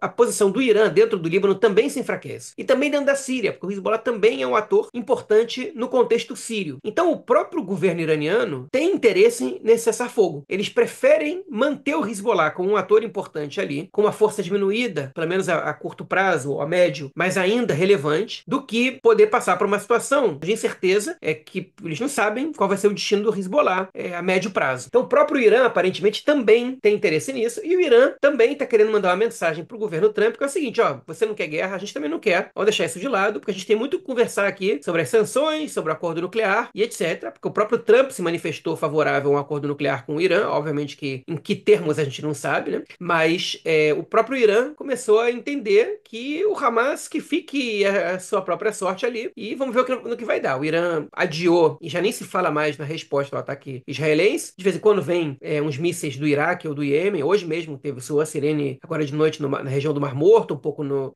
deserto ali de Judá, e alguns assentamentos também no sul da Cisjordânia. Mas o ataque do Irã especificamente, já parou de se falar sobre isso, e é possível que ele nem aconteça. Então, a gente tá caminhando para um cenário de um cessar-fogo com o Líbano. A questão é que enquanto esse cessar-fogo não acontece, mais gente vai morrer, mais destruição vai ter, mais gente vai ficar traumatizada, muito mais coisa vai acontecer, mais gente vai ficar ferida, e a gente vai ver essa situação se ampliar. Quanto mais rápido ele chegar, melhor. Eu espero que essas lacunas sejam resolvidas o mais rápido possível, e diferente do caso de Gaza, eu acho que o governo israelense, em relação ao Líbano, tem interesse no cessar-fogo. O governo não vai cair por causa disso, o governo pode tentar apresentar a situação no norte como uma vitória, conseguimos desconectar o Hezbollah da luta em Gaza, e agora a gente pode fazer o cessar-fogo com eles, e em Gaza a gente vai até exterminar o Hamas, coisa que todos nós sabemos que não vai acontecer por meios militares, mas enfim, o governo segue repetindo essa baboseira para lá e para cá. Então eu tô relativamente otimista, né? Com um otimismo cuidadoso. Outra vez, isso não vai acontecer nem amanhã, nem depois de amanhã, nem no domingo. Se isso acontecer rápido, deve estar acontecendo lá para quarta, quinta-feira que vem. É isso, só uma informação aí sobre esse cara que morreu, né? Esse civil que entrou de 71 anos, ele entrou, ele estava sendo escoltado por um soldado, o soldado que estava fazendo a segurança dele lá para o cara fazer pesquisas arqueológicas durante a guerra, ele foi morto também, e o cara que deu autorização, o oficial que deu autorização para que ele entrasse, também foi ferido no momento em que eles entraram ali em combate com membros do Hezbollah no sul do Líbano. Ou seja, é um pior que o outro, né, cara? Mostrou realmente que é um bunda lelê total, os caras fazem o que eles querem fazer ali e ninguém dá as ordens, enfim, vamos ver se vai sair alguma coisa disso aí. Mas é o famoso bunda lelê. É isso, vamos então para a nossa próxima frente, Gaza. Isso aí, voltamos a falar de Gaza, não tem como não falar, até porque a situação continua catastrófica e a gente não vê nenhuma luz no fim do túnel. O norte de Gaza está completamente devastado, praticamente vazio, né? Vemos comentando aí sobre a questão de limpeza étnica e tudo mais, completamente vazio, praticamente vazio. Ajuda humanitária, depois de muita pressão, o exército deixou que 3 caminhões de ajuda humanitária entrassem na região norte ali da faixa de Gaza, que compreende Beit Lahia, Beit Hanun e uma outra cidade que me fugiu agora da cabeça, mas enfim, inclusive há relatos que logo depois Jebalia, é o campo de refugiados de Jebalia, né? Beit Lahia, Beit Hanun e Jebalia. Entraram 3 caminhões de ajuda humanitária essa semana para a população que ainda está ali no local, e inclusive depois houve relatos e fotos e vídeos e tudo mais de que logo depois esses caminhões entraram, foram levados para um colégio e logo depois os colégios foram incendiados. Os palestinos acusaram os soldados israelenses de terem feito isso. Enfim, a gente vê como anda ali o norte da faixa de Gaza. Mas é isso, João. Para além disso tudo, o que a gente vê é a construção o norte da faixa de Gaza, né, que vai estar sendo completamente esvaziado de palestinos. A parte dessa população está se concentrando na cidade de Gaza, né, que fica um pouco mais ao sul, e mais ao sul ainda a gente tem ali o corredor de Netzarim, né, que tudo começou com uma estrada que cortava a faixa de Gaza de leste a oeste, né, ou seja, de território israelense até a praia, né, até ali a região do mar Mediterrâneo, só que hoje essa região ela já basicamente é uma região que hoje mais ou menos ela tem uma área de 50, mais de 50, cerca de 55, 56 quilômetros quadrados, uma área enorme que está completamente vazia, completamente destruída e, na verdade, ela não só está completamente vazia porque a gente tem a construção de 4 bases militares que estão sendo ali colocadas de pé pelo exército de Israel. Bases essas que têm estrutura de água, estrutura elétrica, estrutura de antena celular, ou seja, João, e além de uma estrada muito boa, ou seja, deixando aí a pista de que Israel pretende ficar ali por muito tempo. E aí, cara, o que a gente pode ver dessa ocupação israelense na faixa de Gaza que a cada dia que passa se torna mais real? Na semana passada, nas 2 últimas semanas, eu recebi alguns comentários que questionaram alguma terminologia que a gente tem usado, né? E essa discussão a gente vai deixar para o próximo episódio, porque esse aqui ficou longo com a notícia do Tribunal de Haia entrando agora. Mas, enfim, eu quero só me ater ao que a gente comentou sobre a questão da limpeza étnica. O que significa limpeza étnica, grosso modo? É você substituir, por meio da força, uma população por outra. É você retirar uma população do seu território para que esse território passe a ser de outra população, basicamente. É óbvio que essa não é uma definição complexa, né, que eu fiz agora, não é uma definição completa tampouco, mas é uma definição rasa que cabe no espaço do podcast. Está acontecendo uma limpeza étnica na faixa de Gaza? Ainda não foi consumada, mas existem evidências bem precisas, isso a meu ver, depois o Marquinhos pode discordar de mim, para mim tem evidências bem precisas de que isso tem boas chances de estar para acontecer. Além disso que o Marquinhos comentou, se quiser falar de amor. O pior é que eu tenho um primo que se chama Márcio, e aí meu pai chamava ele de Marcinho. E aí a confusão Aí era fodeu, né? sempre, né? Eu tenho um amigo meu chamado Marcinho Camel Júnior, um abraço aí, Marcinho. Mas enfim, Marquinhos, além disso que ele comentou, de toda a estrutura que foi dada para os soldados, que, por exemplo, a empresa Cellcom de telefonia tem uma antena dentro da faixa de Gaza agora para os soldados poderem usar telefone. Os jornalistas que entram lá não podem ter telefone, mas os soldados estão com telefone livre ali. Antigamente, aqueles caminhões que eram colocados ali com ducha para os soldados tomarem banho, agora já foi instalado container com água quente, enfim, com chuveiro elétrico, um monte de coisa, né? Uma estrutura para os soldados que não aparenta ser uma estrutura temporária, tão temporária assim. Eu servi, por exemplo, numa base que a estrutura era assim, de containers. E, enfim, e tá lá, sei lá, 40, 50 anos. Isso pode continuar desse jeito. Não quer dizer que vai sair, né? Container você pode tirar, mas ele pode ficar também. Mas além disso tudo, essa semana deu as caras lá na faixa de Gaza a senhora Daniela Weiss, que é líder do do principal movimento pró-colônia, um dos mais radicais, dos mais extremistas, né? Ela esteve em Gaza, foi colocada dentro de Gaza. Por quem? Não sei, porque civis não podem entrar em Gaza, exceto um ou outro jornalista, quando é convidado pelo exército e sob a tutela do exército para entrar no lugar A, B ou C, para filmar ali ou para conversar com gente aqui e ali, quando é permitido, só essas pessoas podem entrar. Civil israelense não pode. E ela foi convidada e entrou. A gente não sabe ainda por quem, o Canal 11 até fez uma reportagem sobre isso, né? Alguns suspeitos, mas isso dá a entender que o processo está andando, um processo de recolonização da faixa de Gaza. E aí, como é que você explica, como é que você define de outra maneira, se você retirou a população do norte de Gaza e de repente vai aparecer colônia por ali? Ah, mas não apareceu colônia ainda não apareceu.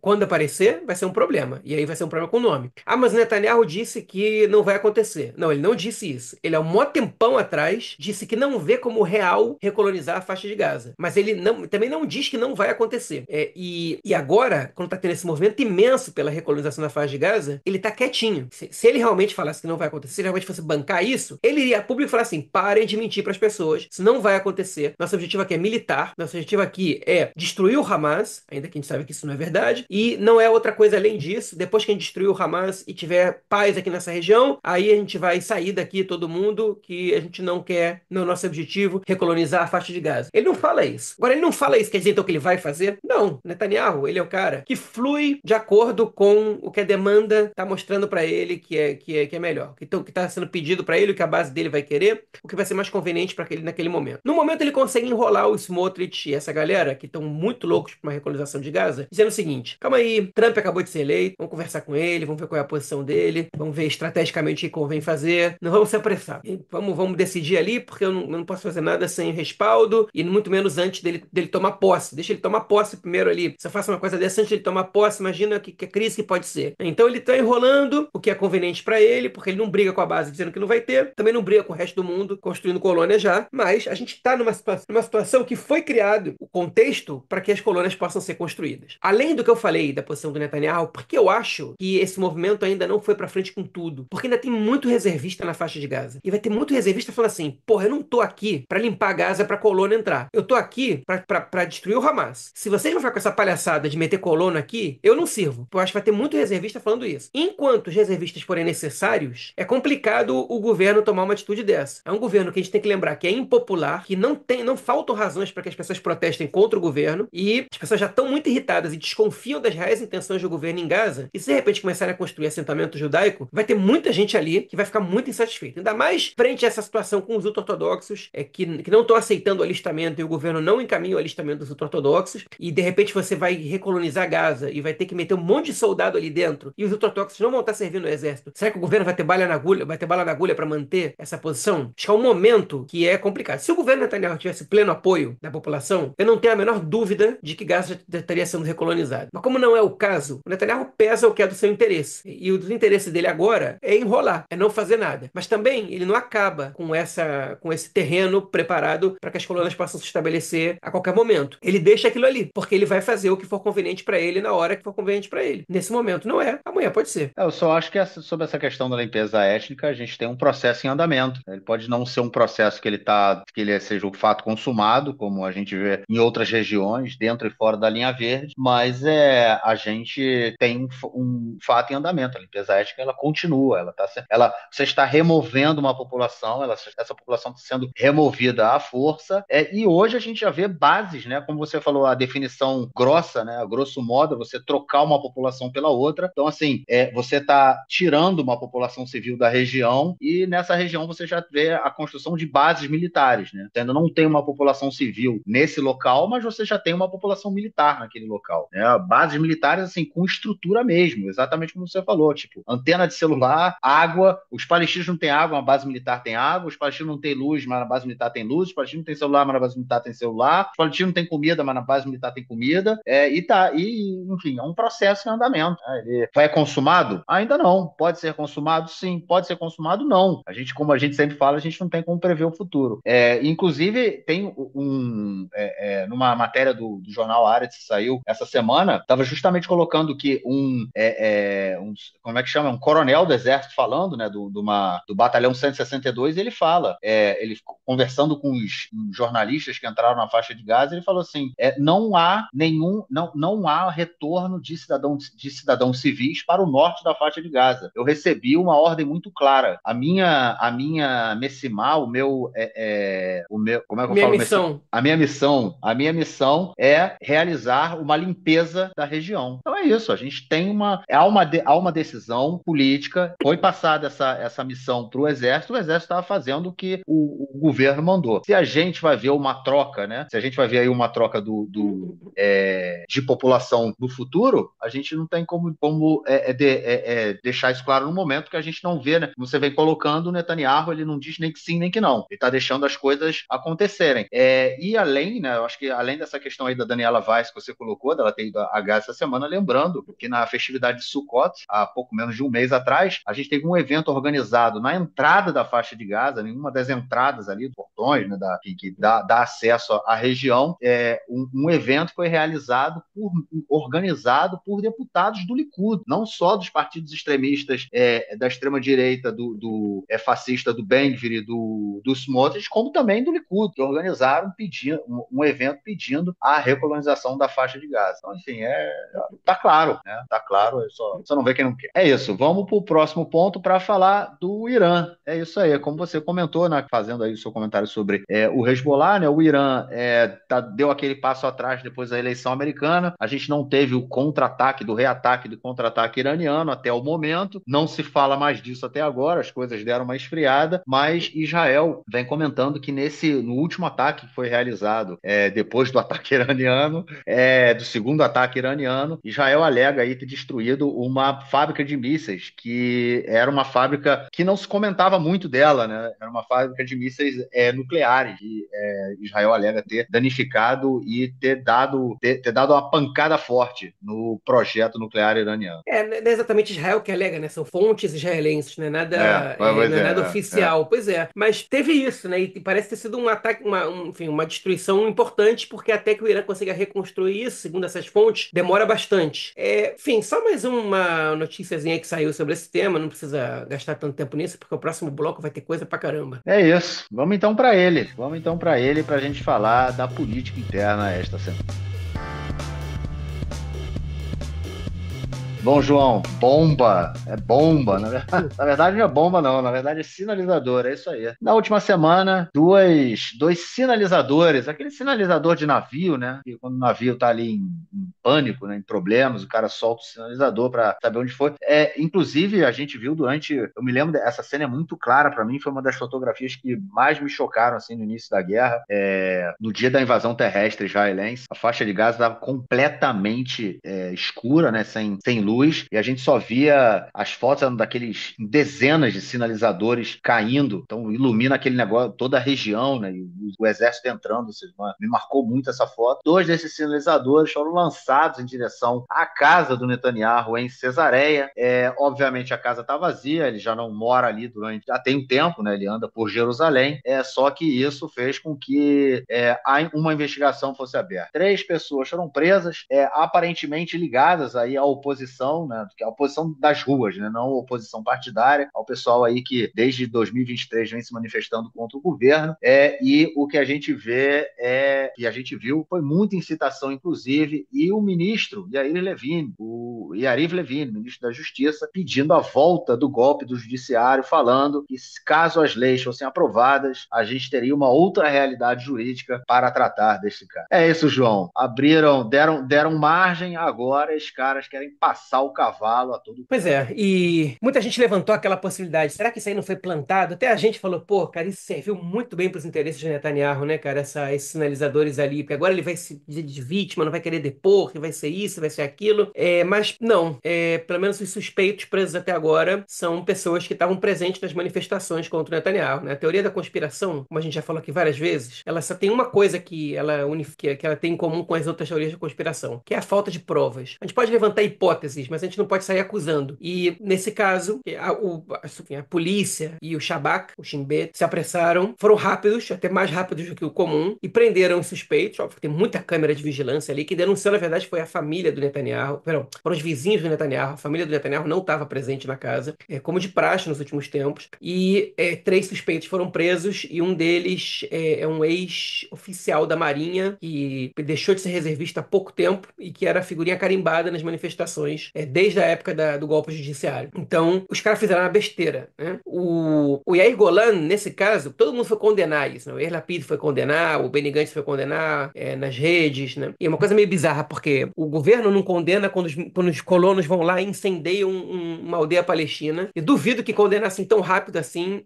um ato de violência contra alguém da oposição. Mas a oposição sempre vai lá e condena na hora. Mas aí nesse ponto é onde o Yair Golan se diferencia um pouco dos outros. Eu nem acho que foi muito inteligente da parte dele falar o que ele falou. falou. Eu acho que é melhor ficar quieto do que falar o que ele falou. Ele vai lá e diz: isso aí não é violência, não.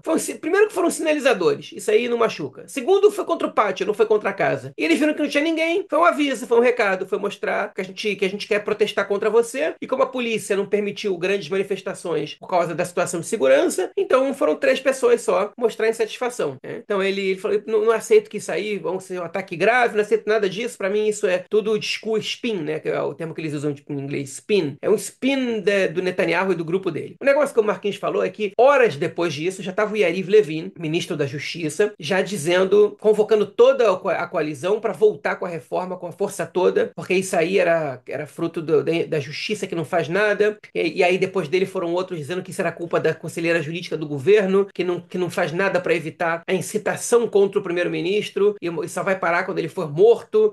Enfim, e aí começa com esse negócio, e blá blá blá, e convocando isso e aquilo, e tem que voltar a reforma, e tem que demitir a conselheira jurídica, e etc e tal. E parecia que isso ia ser o escândalo da semana, né? Mas não foi. Não foi por várias razões. A principal delas é porque a imprensa não deu tanta corda para isso. O caso que está sendo investigado agora, do roubo de documentos, que foi divulgado, né, para a imprensa estrangeira, que a gente falou muito dele na edição passada, mas vai voltar a falar nele hoje porque já tem novidade, para favorecer o Netanyahu. Esse caso tomou as manchetes dos jornais a semana quase inteira. A gente tem a porra de uma guerra acontecendo, que também toma as manchetes. Todo dia tem soldado morto, todo dia tem gente morta, e sai no jornal, e tem matérias sobre isso, sobre os enterros com as famílias, etc, né? Tem civis mortos também, o tempo inteiro. Enfim, então a gente tem tudo isso tomando as páginas dos jornais, e esse pretexto que membros do governo arranjaram enfim, não foi suficiente para controlar a narrativa. Mas a reforma está voltando. O fato é que ela está voltando. E apareceram perdão, Marquinhos, já entro nessa aí. Apareceram 2 iniciativas claras do governo agora de leis que têm relação com a reforma. Quais são essas 2 leis? Reforma não, vamos chamar de golpe, que isso é um golpe, de fato. As 2 leis quais são? Eu diria 3, na verdade, mas uma é que tem a ver com a comissão investigativa, né? Mas vamos lá. Vou jogar tudo aqui no mesmo saco de gato. A primeira é a divisão do cargo da conselheira jurídica do governo em 2. Por um lado é a conselheira jurídica, que tem que auxiliar o governo a transformar seus projetos de lei ou suas ações em algo legal, explicar como tem que ser feito e etc e tal. E a outra é o cargo de procuradora-geral do Estado, que em hebraico seria processadora, né, quem processa o Estado. Porque ela acumula esses 2 cargos, conselheira jurídica do governo. Ou seja, só ela pode indiciar um membro do governo. A polícia pode apresentar a pasta e acusar, mas ela tem que aceitar. Isso vale para o primeiro-ministro e para todos os ministros. Para os parlamentares, para os deputados, não precisa dela. Mesmo que sejam parlamentares da coalizão. Mas só ela pode, por exemplo, indiciar o primeiro-ministro. E no caso anterior a ela fez isso. Começou um discurso muito grande para demitir a conselheira jurídica do governo. Netanyahu chegou a nomear uma comissão para trabalhar isso. A questão é que o Netanyahu não pode demitir a conselheira jurídica do governo, porque ele está impedido por ela mesma de se meter em assuntos que dizem respeito ao sistema jurídico por conflito de interesses. Ele é alvo do sistema jurídico no momento, ele é réu na justiça, e ele demitir justamente a pessoa que é responsável pelo processo dele é um claro conflito de interesse. Então ele não pode fazer isso. Então ele convoca essa comissão, mas isso fica muito mais na narrativa. É difícil que ele demita ela, é uma questão muito complicada. Isso pode acabar resultando nele ser metido num caso de vacância, quer dizer, eu tenho que te afastar como primeiro-ministro porque você está usando o seu cargo em benefício próprio. Na verdade, ele faz isso todos os dias da vida dele. Mas nesse caso é muito flagrante, ele está avisado de antemão que ele não pode fazer isso. Então demitir a conselheira jurídica Galit Barab Miara é difícil, mas dividir o seu cargo não é tão difícil. Uma das propostas que já passei em primeira leitura é de reduzir a até 7 anos os cargos de conselheiros jurídicos de cada ministério. E essa proposta, ela até reduzir, na verdade, não, limitar, né? Ela é até uma proposta importante, porque é óbvio que ninguém tem que ter cargo vitalício, né? E 7 anos é um bom tempo. Só que esse caso, o número 7 anos não foi à toa, foi para que o governo possa se livrar de 2 conselheiros jurídicos do Ministério das Finanças e de outro agora que eu me esqueci qual que estão incomodando os ministros. E aí eles já passaram de 7 anos e eu meter a aposentadoria compulsória nessas pessoas. Por que não fazem, então, pro tempo que a conselheira jurídica do governo tá? Porque ela tá só 2 anos e meio. Então, se transformam isso em 2 anos, fica ridículo, né? Então, eles estabeleceram 7 anos. E 4 anos também não ajuda muito o governo, porque daqui a 1 ano e meio vai saber o que vai acontecer nesse país. O Netanyahu precisa se livrar dela rápido. Como ele sabe que ele não pode se livrar dela rápido, ele vai tentar reduzir os poderes dela. Outra lei que está sendo colocada em votação, né, que pelo menos não foi ainda, mas já está sendo debatida pelo governo, isso foi trazido pelo jornalista Michael Hauser-Tov do Haaretz, é que o Yariv Levin já está preparando uma nova comissão para nomeação de juízes. Ele está querendo voltar com essa proposta de lei para a Knesset. Essa proposta já passou em primeira leitura lá em março do ano passado, e ela foi travada quando o Netanyahu demitiu o Gallant pela primeira vez, e depois foi uma demissão que não foi consumada no fim das contas. Os protestos foram tão grandes que o Netanyahu interrompeu todo o processo do golpe judicial, e aí o Levin ficou muito insatisfeito, mas foi obrigado a parar, e aí foi começando a realizar o golpe a conta-gotas, e dessa vez ele falou, já tô de saco cheio disso, daqui a pouco vou acabar sendo obrigado a nomear juiz, então vamos embora mudar essa comissão. Ele está começando a debater isso, que essa é uma proposta muito espinhosa, que vai dar muito problema. É óbvio, não precisa nem dizer que ele quer dar para a coalizão a maioria dos membros dessa comissão, ele quer politizar totalmente essa comissão, de modo que ele vai poder praticamente ele sozinho indicar os juízes que ele quer a bel prazer. O terceiro caso é que o governo Netanyahu está propondo uma comissão investigativa, que eles chamam de comissão investigativa, não me lembro qual foi o nome que eles deram, se foi neutra, alguma coisa assim, que foi trazida pela jornalista Lior Keinan do Canal 13, que é uma proposta que contaria com um número equivalente de membros do governo, no caso da coalizão e da oposição, mas que seria uma comissão totalmente politizada para avaliar o 7 de outubro, que passaria por cima do modelo de comissão pública investigativa, que é o que a gente tem aqui, que normalmente que é sempre dirigida por um juiz aposentado da Suprema Corte, um juiz ou uma juíza, e essa proposta, que já existe um projeto de lei que está para ir à votação, ela inclui que não vai ser convocada nenhuma comissão investigativa, nem agora nem depois, para nenhuma outra, né, para avaliar o 7 de outubro. Ou seja, o Netanyahu quer, de qualquer maneira, que o 7 de outubro seja avaliado de maneira política, mesmo com a oposição participando. Não quer o judiciário envolvido, não quer a sociedade civil envolvida, não quer nada disso. Essa proposta, ela tinha que contar com o apoio de 80 membros da Knesset. Pelo menos a maneira como eles querem aprovar, porque se é para ter membros de oposição, eles têm que concordar com isso. O Yair Lapid já falou que não vai apoiar essa proposta de jeito nenhum. Eu duvido que alguém mais apoie, né, dentro da oposição. Então, vai ficar por isso mesmo. Agora, essa semana, Marquinhos, já tô surfando e metendo outro ponto no meio, que eu já vou falando de um pouquinho dele, depois você entra. Saiu a segunda parte do programa do Ben-Gvir, né, do programa Amakor, do Raviv Drucker, do Canal 13, que teve acesso a mensagens do grupo privado do Ben-Gvir, a gente comentou na semana passada, e essa edição se concentrou no caso da posição do Ben-Gvir durante a guerra. O Marquinhos comentou muito bem na semana passada, que o que ele busca não é só like, não é só posição nas redes sociais, na imprensa, é um projeto de poder. É verdade, mas a gente já sabia. O que a gente não sabia do Ben-Gvir é como ele gosta tanto de aparecer na imprensa e de usar a imprensa para isso. Ele realmente tem excelentes assessores de comunicação, são pessoas que entendem de relações públicas, porque elas sabem manipular os meios de comunicação a serviço do Ben-Gvir. Mas o que eu quero dizer sobre o Ben-Gvir é o seguinte, tem uma série de ações tomadas ali, como não nomeação de oficiais, como pressão para que oficiais de alta patente fizessem o que ele queria, tem uma série de denúncias que saíram nessa reportagem e mais outras investigações feitas, e a conselheira jurídica do governo disse para Netanyahu o seguinte, você deveria repensar o Ben-Gvir no governo como ministro. Ou seja, ela não falou para ele, você precisa demitir o Ben-Gvir, né, como o Canal 13 tinha dito que ela diria. Ela disse outra coisa, ela pediu para ele repensar. E quando ela diz isso, algumas pessoas podem pensar, bom, ela está dando uma chance para Netanyahu. Ela não está dando uma chance para Netanyahu, ela está não tomando a decisão. Ela quer que o governo tome a decisão. Ela está se esquivando de tomar a decisão. Porque se a conselheira jurídica do governo quiser, ela afasta o Ben-Gvir do cargo. O Ben-Gvir deixa de ser ministro. Porque em Israel tem uma lei que diz que ministros que são réus na justiça não podem, eles devem ser demitidos, eles não podem exercer o cargo de ministro. Você virou réu, precisa ser demitido na hora. Isso é lei. Só não vale para o primeiro-ministro. E ela tem pedidos, pedidos da polícia, né, investigações policiais, pedindo para o Ben-Gvir ser indiciado. Basta que ela aceite um deles. Ele vira réu e pronto. Ela demite o Ben-Gvir. Ela pode fazer isso amanhã. Ela pode fazer quando ela quiser. Ela não fez. Por que ela não fez? Porque ela não quer outra crise para cima da cabeça dela. Ou seja, os ataques contra a conselheira jurídica do governo fazem tanto efeito que ela se esquiva de tomar decisões que ela sabe que são fundamentais. Porque ela está vendo indícios claros de que o Ben-Gvir está cometendo crimes, ilegalidades graves enquanto ministro, e ela, em vez de tomar uma decisão para evitar que ele seja ministro, ela espera que o governo Netanyahu tome. E o governo Netanyahu não vai tomar. Quem pode tomar essa decisão é o Ben-Gvir. Eu estava escutando agora um podcast muito interessante de comunicação política, que eu já comentei sobre ele algumas vezes aqui, o Breaking, e o Elad Wolf, que é o chefe do podcast, ele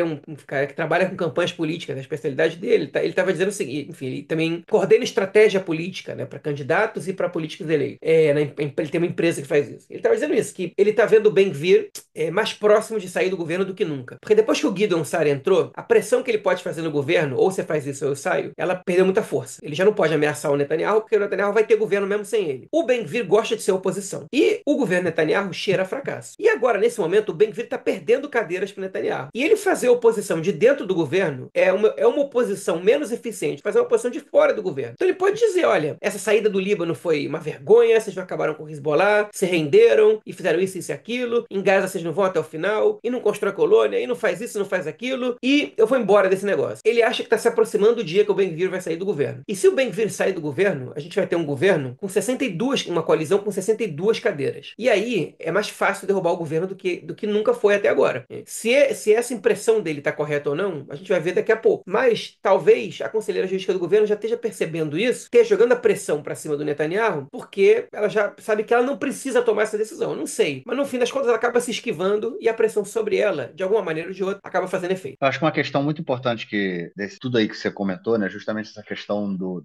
golpe judiciário que mais uma vez volta à tona. E aí a gente vê todo esse envolvimento da política, do setor político, né, tanto do governo quanto de grande parte da oposição. Tem uma questão aí que é muito central, né, cara? O governo, desde o início da guerra, coloca essa questão de do Yahad Nenasser, construir esse consenso nacional e de que o país, a gente vai tratar só da questão da guerra. Foi por isso que o Benny Gantz entrou no governo, dando uma legitimidade para o Netanyahu no momento que ele estava mais enfraquecido. No momento que seria possível derrubar o Netanyahu, o Benny Gantz foi lá e jogou a corda e falou: vem que eu te salvo, vem pro pai, né? Vem que eu te salvo. E salvou o Netanyahu. E o discurso era sempre esse: juntos a gente vence, vamos lá, a gente só vai tratar da guerra, a gente não vai tratar de política, vamos. E agora a gente continua vendo isso. Esse discurso de que a gente tem que se unir em torno da guerra porque o país vai junto, ele só favorece ao governo. Porque quando o governo quer, no final das contas, eles passam o carro em tudo que eles planejavam antes da guerra. E aí vamos fazer aquela recapitulação muito rápida. Antes da guerra, o governo assumiu, né, no início de 2023, começou já esse período aí do golpe a tentar aprovar as políticas, né, leis que transformariam completamente o sistema judiciário do país, deixando ele completamente subjugando o sistema judiciário ao parlamento e deixando o parlamento como com a maior força ali, né, tirando esse equilíbrio de força entre os poderes. E o que acontece e aí teve uma série de manifestações, reservistas ameaçando não comparecer ao serviço militar. A gente teve setores da Força Aérea, pilotos da Força Aérea falando: a gente não vai comparecer, a gente vai parar de servir, porque a gente não está aqui para servir um ditador, a gente está aqui para servir um Estado, não para servir uma determinada pessoa. Ou seja, a gente tinha uma crise social muito grande. Inclusive, esse foi um dos elementos que foram usados, que o Hamas conseguiu ler, né, para fazer o ataque de 7 de outubro. Inclusive, o Nasrallah, né, falecido Nasrallah, ele falava muito isso: a sociedade israelense, a gente não precisa acabar com a sociedade israelense, porque a sociedade israelense, ela vai acabar por dentro. Essa era uma leitura que ele tinha e naquele momento era uma leitura correta. Eu acho que ela continua correta ainda. Isso vai acontecer por conta de tudo isso que a gente tem. Uma sociedade mais do que nunca completamente fragmentada, e o governo continua buscando mais essa fragmentação, continua mais ainda jogando pelo racha e pela fragmentação na sociedade israelense, seja no que diz respeito ao alistamento dos ultra-ortodoxos, do golpe do sistema judiciário, da relação com a população palestina residente em Israel, em relação ao conflito palestino-israelense, à Cisjordânia, ao Ben-Gvir, a tudo, a relação com o próprio sistema judiciário e a elementos que garantem essa democracia, que, enfim, às vezes se chama de democracia, que é o que a gente vive aqui, né? Eu tenho minhas questões aí em relação a isso, mas não é o caso. Mas essa democracia bamba aí, que era o que a gente tinha aqui até o momento, ela está cada vez mais frágil. Os ataques ao sistema judiciário continuam. Foram feitas ameaças diretas essa semana pelo ministro das Comunicações, Shlomo Kari, e pelo ministro, que é um ministro dentro do Ministério da Justiça, o Dudi Amsalem, fazendo ameaças diretas à vida da procuradora, da conselheira jurídica, da Galit Baramiara. Então a gente tem assim, o governo continua rachando a sociedade, buscando enfrentamento, e a oposição, nesse caso, resolve abrir a boca. E aí, quando a gente vai para a questão da guerra, ela se alinha ao governo. Ou seja, eles têm que decidir de que lado eles estão, porque o país está se desfazendo, né? Todo o arcabouço que sustenta, né, a superestrutura que sustenta o país, ela está se desfazendo. A gente vê, é muito claro isso para a gente, é muito claro isso no dia a dia, né? É o enfraquecimento total das instituições, inclusive nesse caso do soldado aí que entrou no Líbano, né, e tudo mais, no podcast do Ares, essa semana, o Yaniv Kubovich, né, ele escreveu, foi um dos caras que ele falou sobre toda a situação que está acontecendo em Gaza. Ele também escreveu na semana passada uma matéria no jornal Ares, que é uma matéria muito boa sobre a situação em Gaza. Ele fala o seguinte: a gente tem hoje uma situação que é muito complexa pelo seguinte: todas as lideranças políticas e militares do país durante o 7 de outubro se mantêm no governo, se mantêm no poder. O Netanyahu está no poder, o líder do Shabak está no poder, o Ramatkal, né, que é o chefe do Estado-Maior, está no poder. E aí o que a gente tem? O único cara que pediu demissão era o chefe da inteligência militar. Sendo que aí você imagina só, um oficial, tá? Não vou chegar nem ao soldado, tá? Vou pegar um oficial que ele recebe uma ordem. Só que ele é contra essa ordem, ele não concorda com essa ordem. Ele pode tomar uma posição diferente. Só que e aí, caso ele seja questionado, fala: meu amigo, você é militar, eu te dei essa ordem, eu sou teu oficial, sou teu superior, te dei essa ordem, você tem que cumprir. O cara vai virar pra ele e falar assim: meu amigo, você fracassou no 7 de outubro. Eu tô metido nessa guerra hoje por conta do seu fracasso. Então, ou seja, a gente tem, inclusive, dentro do exército, as lideranças, os oficiais de alto escalão do exército, eles estão enfraquecidos por conta do 7 de outubro. Eles perderam a moral, vamos dizer assim. Há a possibilidade da gente ter setores dentro do exército, oficiais de escalão mais baixo, que podem se colocar contra em algum determinado momento e falar: meu amigo, não vou fazer o que você está cumprindo, eu vou fazer o que eu acho melhor, ou a gente começar a ter racha dentro do exército também. É uma situação que pode vir a acontecer. Não estou dizendo que isso está próximo, não estou dizendo que há evidências disso, eu estou aqui especulando em cima do que a gente tem essa realidade desse enfraquecimento das lideranças, ou seja, tudo está completamente se esvaziando, deteriorando, assim, né, nos nossos olhos, né? Tipo, você pega, eu acho que eu já usei esse exemplo em um outro episódio, você pega pega na areia, né? Enche a mão de areia, abre os dedos, você vê aquilo ali tudo caindo. Acho que é mais ou menos isso, e o governo continua fazendo isso a todo momento, quando eles querem aprovar mais e mais leis que dizem respeito ao golpe do judiciário, e voltam mais uma vez a atacar a conselheira jurídica, que, de novo, ela fecha com o governo em tudo que diz respeito à guerra, mas ela não fecha com o governo que diz respeito à manutenção dessa democracia que a gente vê aqui ainda acontecendo. Enfim, é uma situação muito complicada. Eu acho que o Ben-Gvir é mais um elemento disso. Esse episódio dele essa semana é mais, enfim, acho que não é assustador, porque não dá pra gente esperar nada melhor dele, né? Acho que é ele. Eu continuo tendo minhas dúvidas em relação a isso, se ele sai do governo ou não. Por mais problemático que seja, a gente ainda tem, ele continua avançando com a sua política, ele tem dezenas ali de novos assentamentos sendo construídos, podem ser legalizados, e, enfim, eu não sei, até a polícia, ele transformou a polícia na milícia dele. A polícia, a gente viu isso mais uma vez nesse episódio, nesse segundo episódio aí da série. Mas é claro que a polícia está completamente politizada, e isso é fruto do trabalho dele. Então, ele tem muito mais a perder estando na oposição do que estando dentro do governo. Enfim, vamos ver o que vem pela frente. Em algum momento esse governo vai cair. De qualquer forma, ele está garantido, né?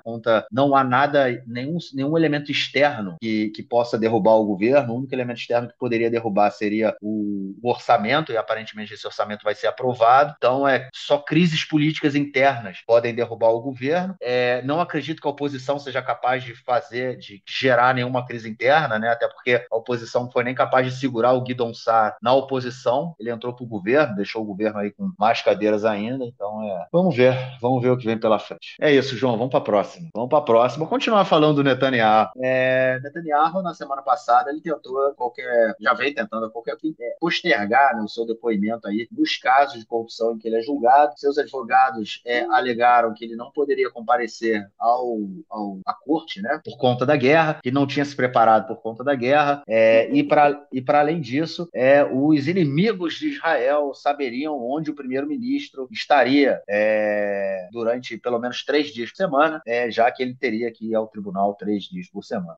A corte disse: não, você tem que prestar depoimento, você agora já deu o que tinha que dar, já postergamos o que poderíamos postergar, você tem que prestar depoimento. E o Netanyahu tentou mais uma cartada. Qual foi a cartada dele? Pedir para o chefe do Shin Bet, né, que é o sistema, enfim, a instituição policial, né, do Serviço Secreto Interno de Segurança, o Ronen Bar, que também é um dos culpados aí pelo 7 de outubro, ele pediu para o Ronen Bar que mandasse ali um relatório dizendo que, caso Netanyahu comparecesse ao julgamento, estaria colocando em risco a segurança nacional. O Ronen Bar negou e o que o Netanyahu fez? Ameaçou demiti-lo. É isso, né, cara? É a resposta que o Netanyahu tem para tudo, afinal de contas ele tem esse objetivo aí de ser um déspota, né? E aí qualquer pessoa que se opõe ao seu mandato, ao seu governo, demite e bota alguém que concorda com ele no lugar. Será que vai por Ronen Bar, cara? Vai rodar ou não vai? Essa foi uma reportagem feita pelo Michael Hauser-Tov do Haaretz, já é a segunda vez que a gente fala o nome dele aqui. Essa semana ele brilhou, né? Ele conseguiu descobrir, né, segundo as apurações que ele fez, que o Netanyahu estava pressionando o Ronen Bar para que ele desse esse relatório, dizendo que ele não podia depor, que o Shin Bet não poderia fazer a segurança dele. Ele está se recusando. Ele disse, não, o que eu posso fazer é o seguinte, eu posso, talvez, se for a conclusão do Shin Bet, dizer que você não pode depor naquele tribunal em Jerusalém. A gente vai buscar aonde você sim pode depor, que a gente possa garantir tua segurança. Isso no caso, obviamente, da gente achar que a gente não pode garantir tua segurança ali. E parece que o Netanyahu ficou muito irritado e aí começou a ameaçar demitir o Ronen Bar. E o argumento que ele precisava para isso foram as bombas sinalizadoras que caíram no pátio da sua casa. Porque o argumento seria o seguinte, pô, já é a segunda vez que cai isso na minha casa. Uma vez foi um drone do Hezbollah, agora esses sinalizadores. Vocês não conseguem evitar nada. Quem é que vai garantir minha segurança ali quando eu for depor no tribunal? Então você não serve para garantir a segurança do primeiro-ministro, você falhou no 7 de outubro, você isso, você aquilo, tchau, e vai embora. Então ele teria até os argumentos para demitir o Ronen Bar.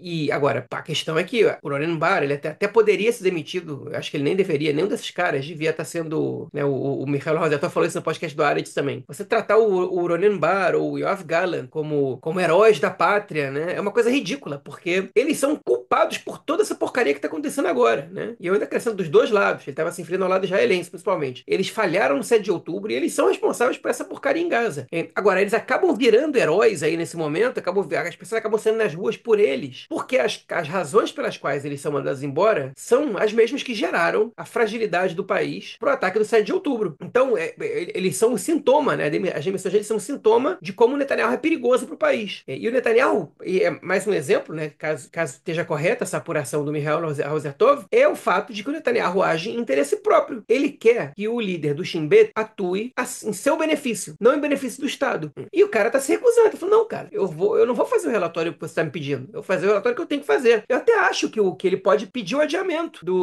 é possível do Shin Bet pedir o adiamento por questões técnicas. Dizer, realmente, a gente não tem como garantir a segurança aqui. Tá complicada a situação, tá acontecendo isso e aquilo. Não tem como. Talvez tenha que ser um julgamento sem público, talvez tenha que ser um julgamento em um lugar distinto. Tem, por exemplo, o tribunal em Tel Aviv, ele tem um lugar com uma sala subterrânea, né, que também é um bunker. Enfim, então é muito mais difícil acontecer alguma coisa ali.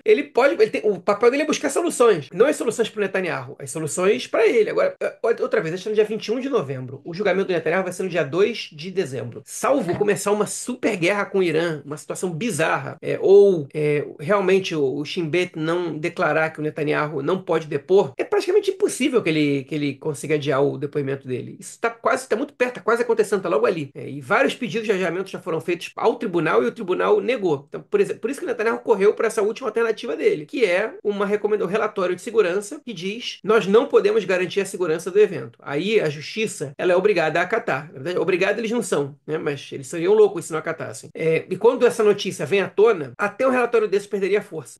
Então aí, estamos vendo que é o símbolo de um líder de um país que está pouco se lixando para tudo que acontece, só quer livrar a própria pele. É um negócio que chega a ser estarrecedor, né? E que, óbvio, e aí a gente não se impressiona quando ele compara o caso do tribunal de Haia com o caso Dreyfus, né? Que não tem nenhuma relação com essa com a outra. É porque o cara está usando tudo enfim, a seu favor. Nesse caso, ele se deu mal, né? Porque ele acabou que pegou esse pedido de prisão do TPI e acabou férias na Itália com dinheiro público para ele e a esposa para comemorar aniversário de casamento, que a gente comentou sobre isso aqui naquele momento, com todo o Hilton fechado, gastando muita grana do Estado só para isso. Agora, enfim, ele pode até tentar coordenar umas férias dessas, mas não vai ser mais na Itália, nem na Inglaterra, nem na Espanha, nem na França, nem em nenhum lugar da Europa praticamente, nem na Austrália, enfim, ele vai ter que achar destinos alternativos aí. É isso, é o déspota que quer demitir todo mundo que se opõe ao seu governo. Mas vamos continuar falando disso então, João. Vamos continuar falando, já que o Netanyahu está se enrolando, hein? Mas comentei lá no início acho que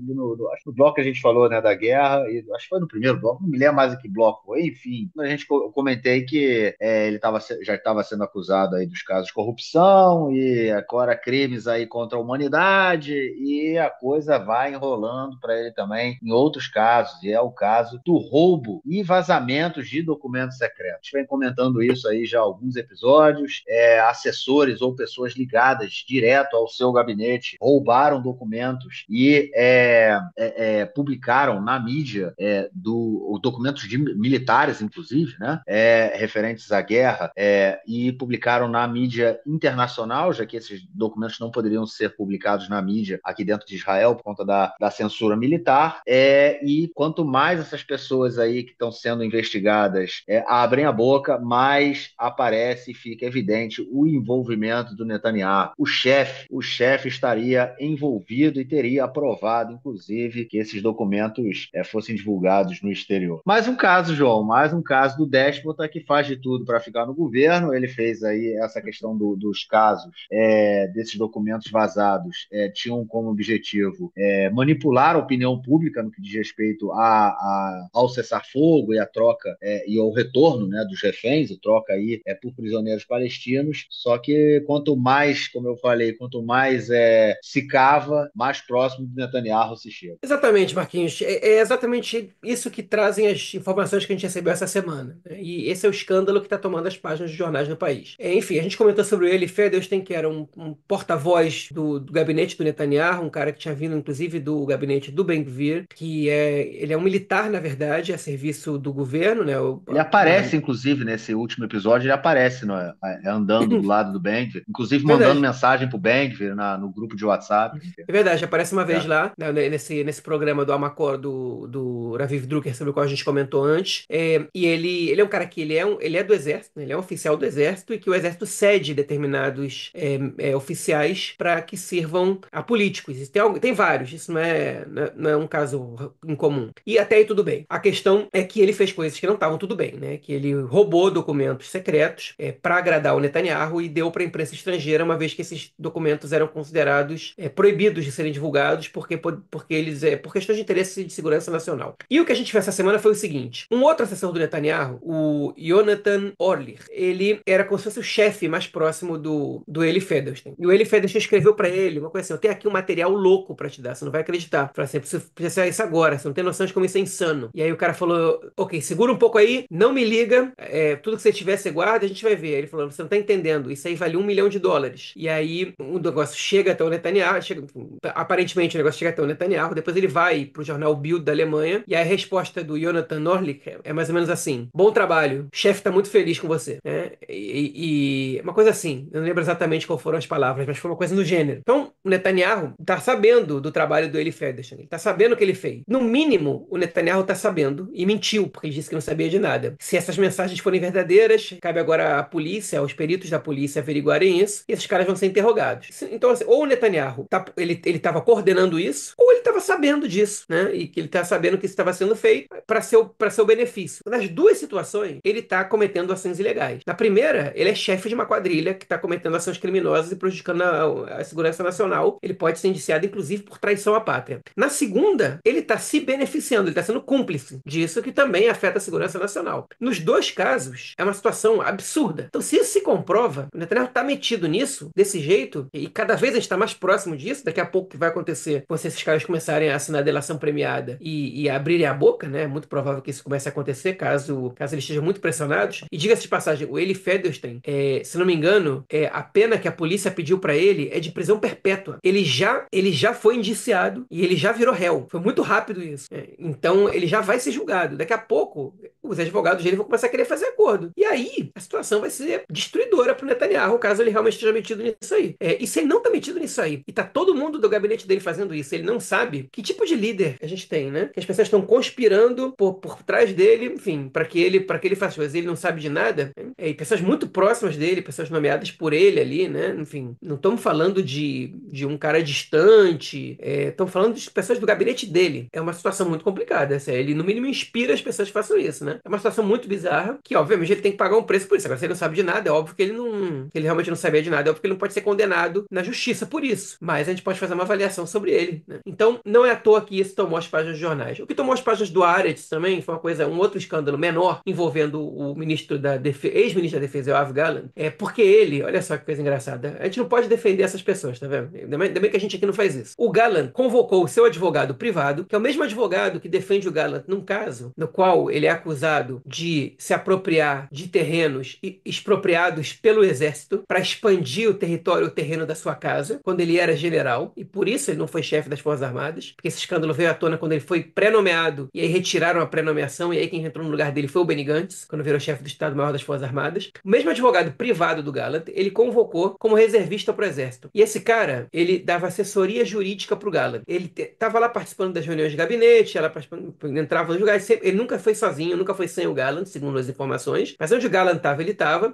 Só que a questão é que o Gallant, segundo essa reportagem que saiu no Haaretz, esse advogado dele, a razão pela qual ele foi convocado era para que o Gallant pudesse se defender quando fosse aberto quando fosse aberta a comissão investigativa pública. Ou seja, não foi para auxiliar o ministério que o cara foi convocado, foi para auxiliar o Gallant, foi para que ele seja o advogado do Gallant, foi para que ajudasse o Gallant a tomar decisões que pudessem livrar a cara dele de condenações futuras quando fosse aberto quando fosse aberta a comissão de investigação pública, que o Gallant inclusive é a favor já há alguns meses de que ela seja aberta, porque ele já deve estar bem protegido, já deve ter todo o seu argumento. Ele tinha um advogado dele trabalhando para ele, recebendo dinheiro do Estado naquele momento, né? Então, nessas pessoas que algumas pessoas aqui em Israel, que muita gente acha que se salva, nesse governo aí se salvam. É impressionante que quanto mais você cava, mais você encontra. Quadrilha, né? Exatamente, é uma quadrilha, cara. E foi isso que você colocou, tipo, foi por isso que eu falei, quando eu fiz a introdução aí dessa notícia, eu falei que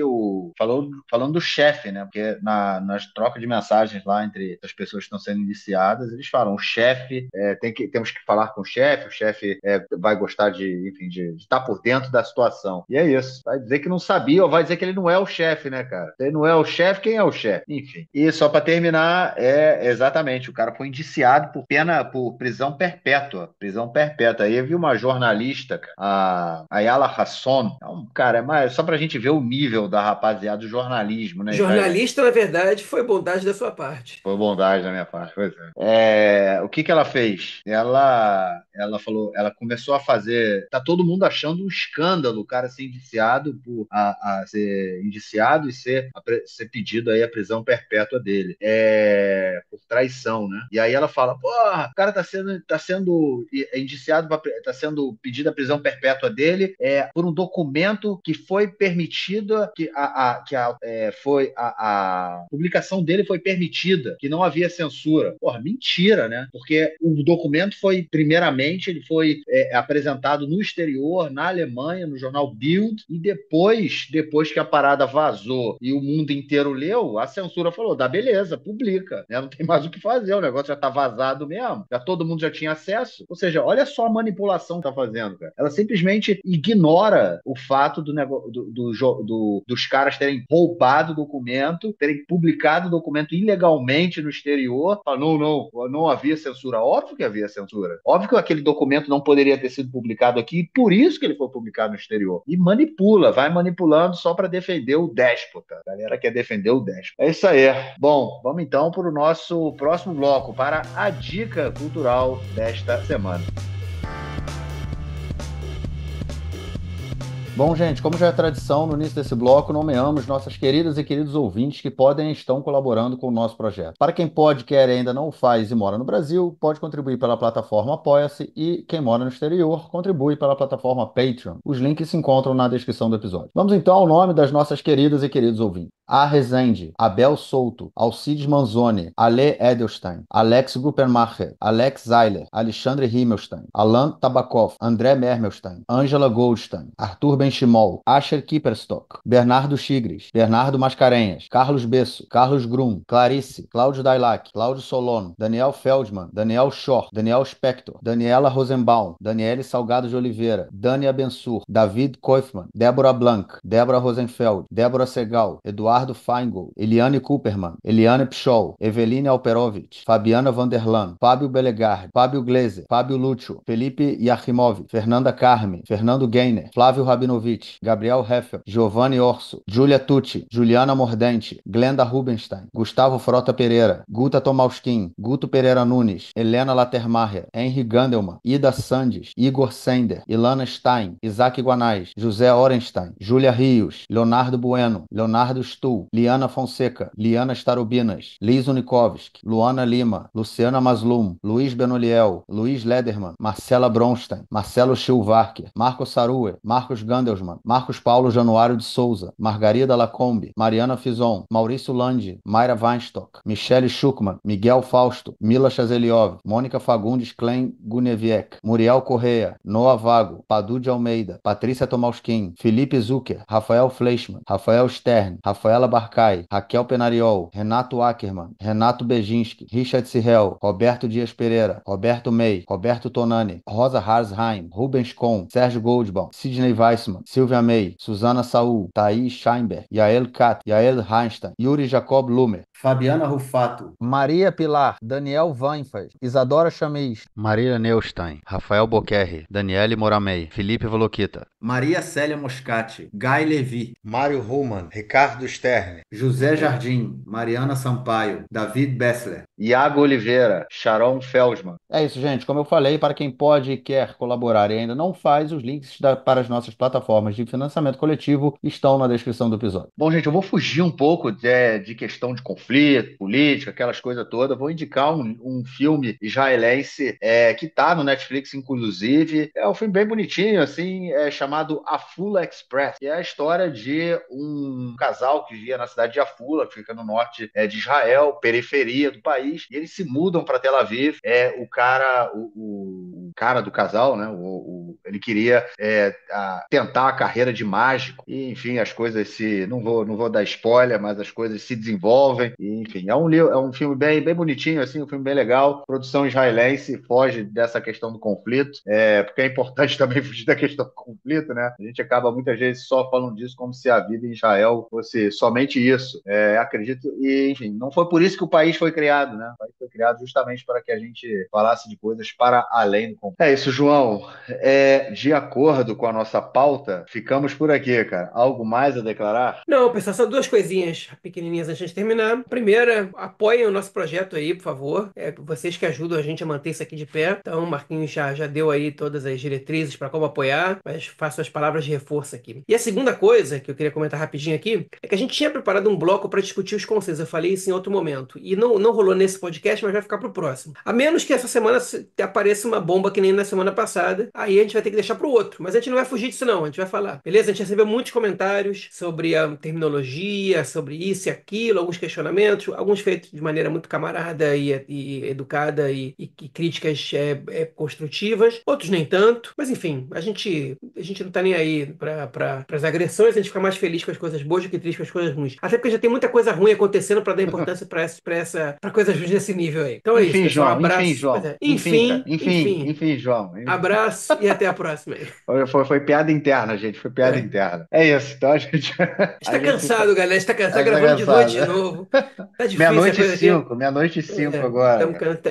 Vai quase começando o jogo do Vasco aqui e eu não vou ficar acordado para ver. Senão eu tô ferrado amanhã. Beleza. Mas é isso, pessoal. Um abraço e até a próxima. É isso. Nos falamos então na semana que vem. A gente grava nosso próximo episódio. Forte abraço, cara. Vai. Tchau, tchau.